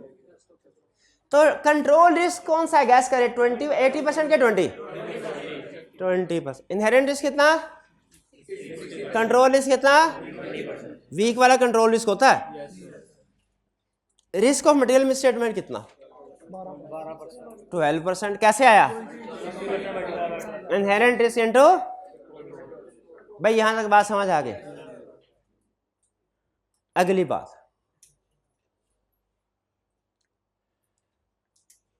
हमने आपको, एक होता है नजर का धोखा।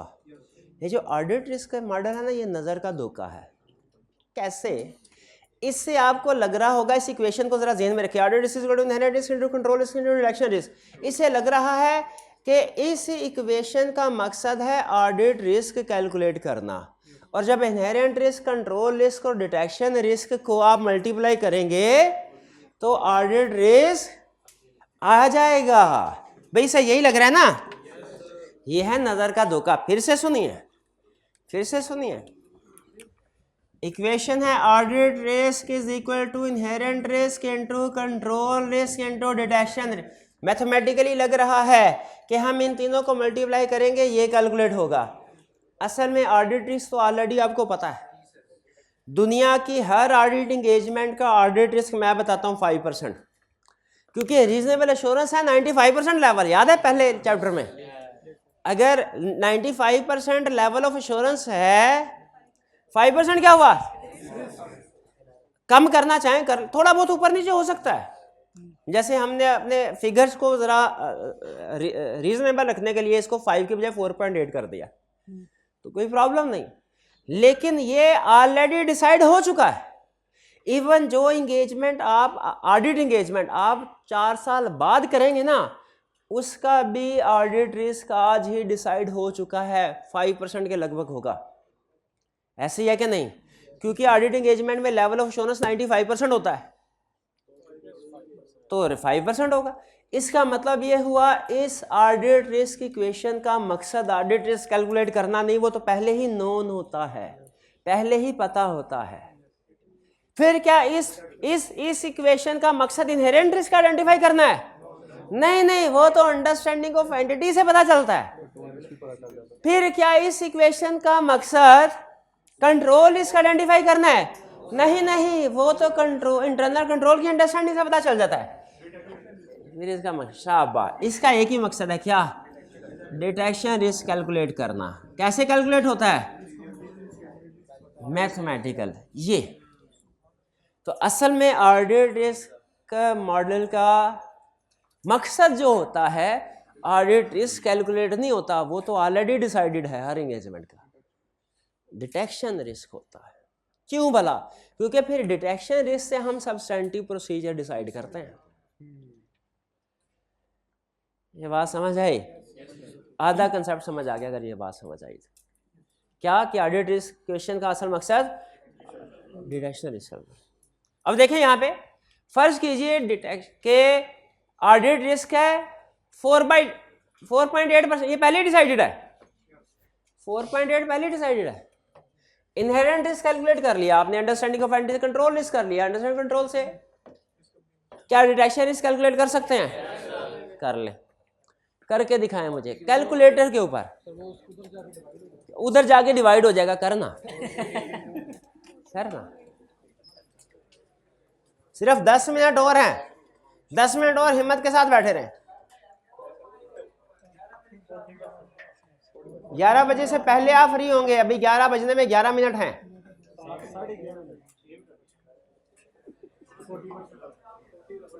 40% देखिए आ गया 40%। डिटेक्शन कैलकुलेशन समझ आया? नहीं आया, फिर से नहीं ना ना ना अगले अंडरस्टैंड। अब आपके सीनियर ने आपको कहा क्राइटेरिया के एरिया को वेरीफाई करो। फर्स्ट कीजिए इनहेरेंट रिस्क इसमें सेम है 60%। अंडरस्टैंडिंग ऑफ कंट्रोल से पता चला कंट्रोल 80% वीक है, 20% स्ट्रॉन्ग है। कंट्रोल रिस्क कितना आएगा? 80%। 80% क्लियर। रिस्क ऑफ मटेरियल में स्टेटमेंट कितना है? और ऑडिट रिस्क, ऑडिट रिस्क पहले से डिसाइडेड है कि मल्टीप्लाई करके कैलकुलेट होगा पहले से, तो फिर मल्टीप्लाई करके क्या कैलकुलेट होगा? कैलकुलेट करें। कर लिया जी। अब ये सारे टेबल में कैलकुलेशन समझ आ गई कैसे आई? इनहेरेंट रिस्क कैसे कैलकुलेट हुआ, कंट्रोल रिस्क कैसे हुआ, डिटेक्शन रिस्क कैसे, पक्का। अब देखिए जरा कि इन रिस्क का ऑडिट अप्रोच के साथ क्या रिलेशनशिप है। यहां पे देखिए ऑडिट अप्रोच का मतलब है टेस्ट ऑफ, ये बताना है कि टेस्ट ऑफ कंट्रोल कम होंगे कि ज्यादा, सब्सटेंटिव प्रोसीजर कम होंगे कि ज्यादा। ऑडिट अप्रोच का मतलब क्या है? आप मुझे बता सकते हैं एरिया ए में टेस्ट ऑफ कंट्रोल कम है कि ज्यादा?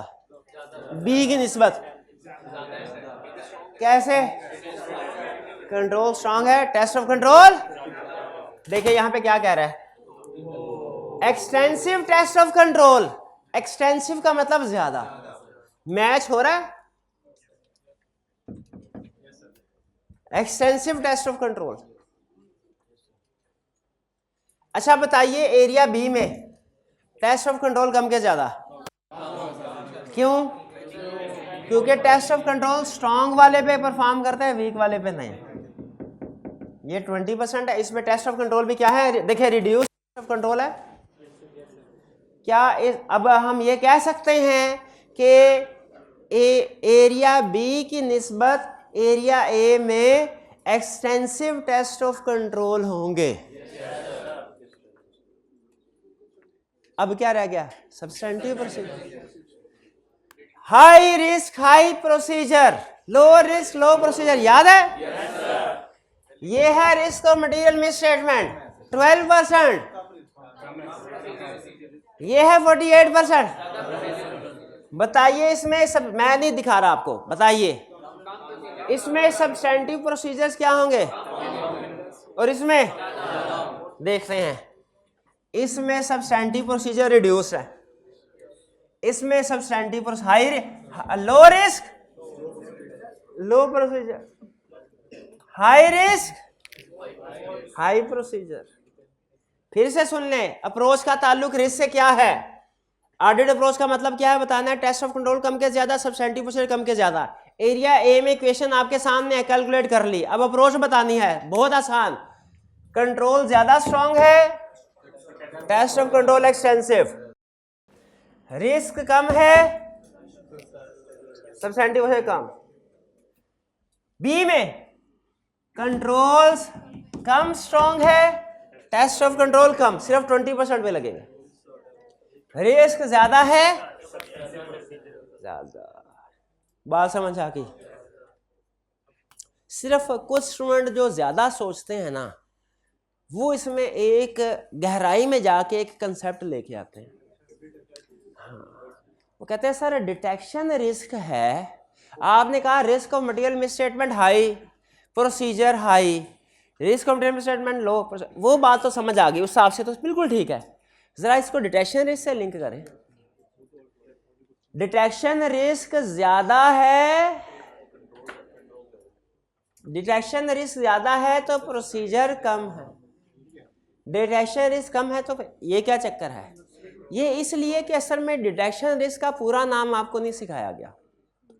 डिटेक्शन रिस्क का पूरा नाम है acceptable level of detection risk. जैसे होता है ना, हम बाद में जल्दी जल्दी बोलते हैं financial reporting framework, financial reporting framework, हालांकि इसका पूरा नाम क्या है? एक्सेप्टेबल फाइनेंशियल रिपोर्टिंग फ्रेमवर्क या एप्लीकेबल फाइनेंशियल रिपोर्टिंग फ्रेमवर्क। लेकिन हम जल्दी जल्दी में फाइनेंशियल रिपोर्टिंग, बल्कि वो भी नहीं बोलते, बाद को सिर्फ फ्रेमवर्क बोल रहे होते हैं। तो हम आम ज़बान में पूरा नाम नहीं लेते। जैसे भाई का पूरा नाम हो सकता है कुछ और हो, क्या नाम पूरा?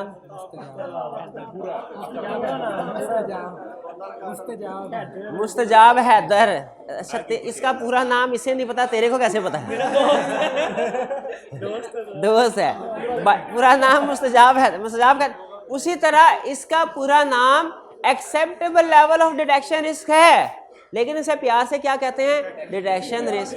डिटेक्शन, अब ये acceptable level of detection risk, acceptable level. हाँ, वो पुराने जब हम छोटे होते हैं ना, तो एक टीवी पे शो लगता था तारिक अजीज शो, पहले उसका नाम था नीलाम कर। उसमें वो 15 सवाल पूछा करता थे और मोटरसाइकिल मिला करते थे। ठीक है, वो ये हमारे ज़माने का वो होता था क्या, जीतो पाकिस्तान, हमारे ज़माने का। तो उसमें 15 सवाल पूछे, अगर 12 के सही जवाब दिए तो मोटरसाइकिल मिल जाया करते थे। तो वो बोला करते थे अब गलती का चांस है 3 गलतियां कर सकते हैं, फिर गलती का चांस 2, फिर एंड में वो क्या करते थे, अब गलती का चांस निश्ता, अब गलती का चांस नहीं कर। तो मुझे ये बताइए अगर गलती का चांस है 5 तो आप तैयारी ज्यादा करेंगे कि कम? पहली ऑप्शन गलती का चांस 5, दूसरी ऑप्शन गलती का चांस निश्ता या गलती का चांस 1। 5, गलती का चांस 5 हो, यानी acceptable level of detection risk 5 हो, तो आपके प्रोसीजर्स क्या होंगे? कम होंगे, क्योंकि आपके पास ज्यादा चांस है गलतियां करने का।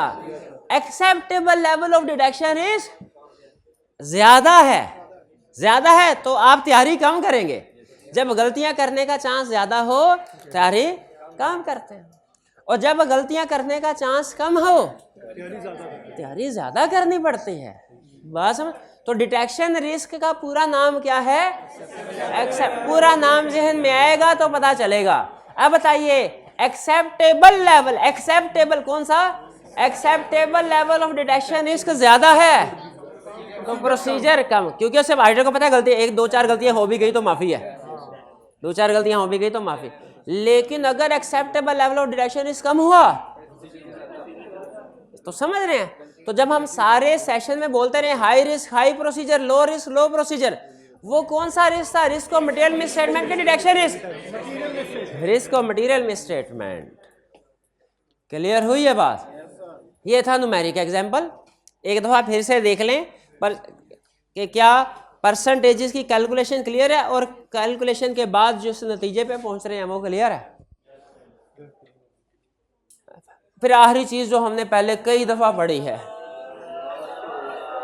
ओपिनियन एक्सप्रेस करने से पहले कौन से मैटर को कंसीडर करना है?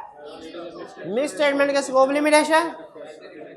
वो कहते हैं इसके अलावा भी 3-4 चीजें हैं, हालांकि वो भी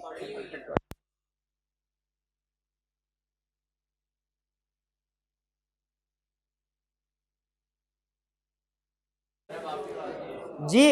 तो मैटर्स टू बी, ओपिनियन देने से पहले हम देखते हैं ना मिस स्टेटमेंट स्कोप लिमिटेशन, उसने सिर्फ ये कहा है कि इसके अलावा भी कुछ चीज़ों को हमने एवेल्युएट करना है, हालांकि ये ऑलरेडी मिस स्टेटमेंट की डेफिनेशन में कवर हो जाती है। जैसे कहता है आप ओपिनियन देने से पहले देखते हो मिस स्टेटमेंट स्कोप लिमिटेशंस का इफेक्ट मटेरियल के परवेसिव, उसके साथ ये भी देख लो काउंटिंग पॉलिसीज एडिक्वेटली डिस्क्लोज हुई है कि नहीं। हमने एक लगाई, हमने कहा चेक करते हैं, क्योंकि अगर काउंटिंग पॉलिसी सही डिस्क्लोज नहीं होएगी तो मिस स्टेटमेंट लहजा से बताने की क्या जरूरत है। उसने कहा आई कैप की बुक में था इसलिए बताया। फिर हमने कहा शायद अगली बात काम की करे। उसने कहा काउंटिंग पॉलिसीज कंसिस्टेंटली अप्लाई, हमने कहा ये देखते हैं। चेंज हो तो बल्कि हम तो की ऑटोमेटिक पैराग्राफ भी देते हैं।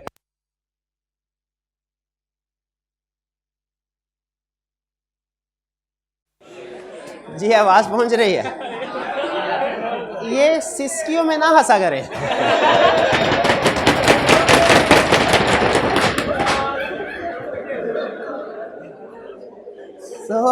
अच्छा,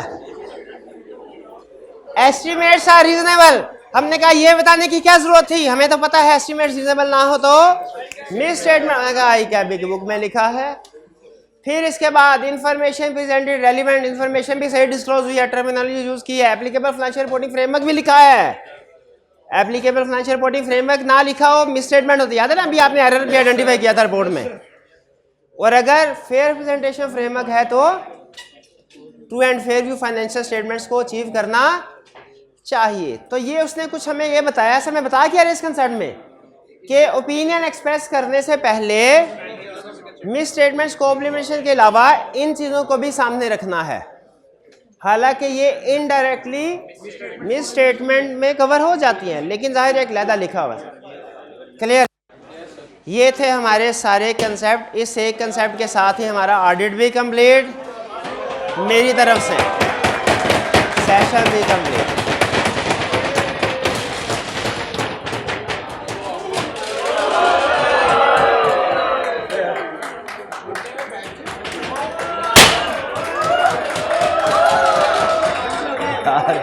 ले भाई, ये रख ले भाई, जज़ाकल्लाह। लाइन लाइन भाई, शुक्रिया किस बात का भाई? फीस पूरी नहीं दी तूने? फीस पूरी दी? ये तो मेरा फर्ज था। सर ये सब टीचर असिस्टेंट्स को नॉमिनेट करके मैं देने जाता हूँ। क्या ये टीए के लिए? टीएस के लिए सारे। ये टीएस के लिए, सब टीएस के लिए। सामा भाई। तो आ जाओ सामा भाई, ये सामा भाई और मुनीब भाई आ जाएं। इन्होंने बड़ी मेहनत की, बोर्ड लिखते रहे सारे सेशन में। सामा भाई, मुनीब भाई, शाबाश शाबाश।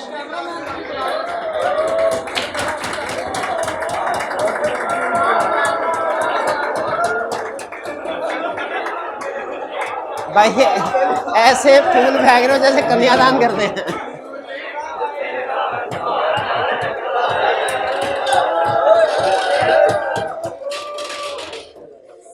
जज़ाकल्लाह भाई। बस आपने इसी जोश और जज्बे के तहत आखिरी महीने में तैयारी भी करनी है। ये दूसरी दफा नहीं आ रहा? अच्छा नहीं दूसरे वाला। ठीक है, ठीक।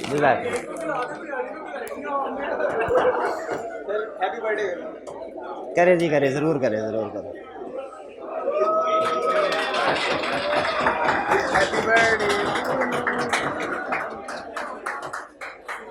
मैं खिलाऊंगा।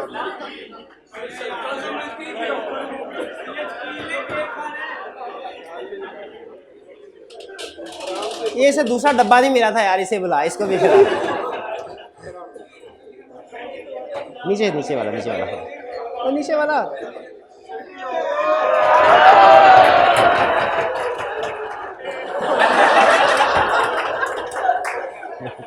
ऐसे नहीं ऑडिट आता।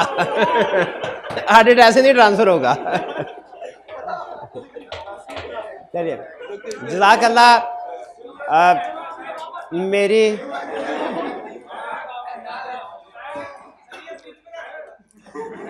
मेरी शुभकामनाएं आपके साथ हैं। लेकिन आपने इसी तरीके से, जिस तरीके से पूरे सेशन में असाइनमेंट करते रहे हैं, उसी तरीके से आखिरी महीने में भी।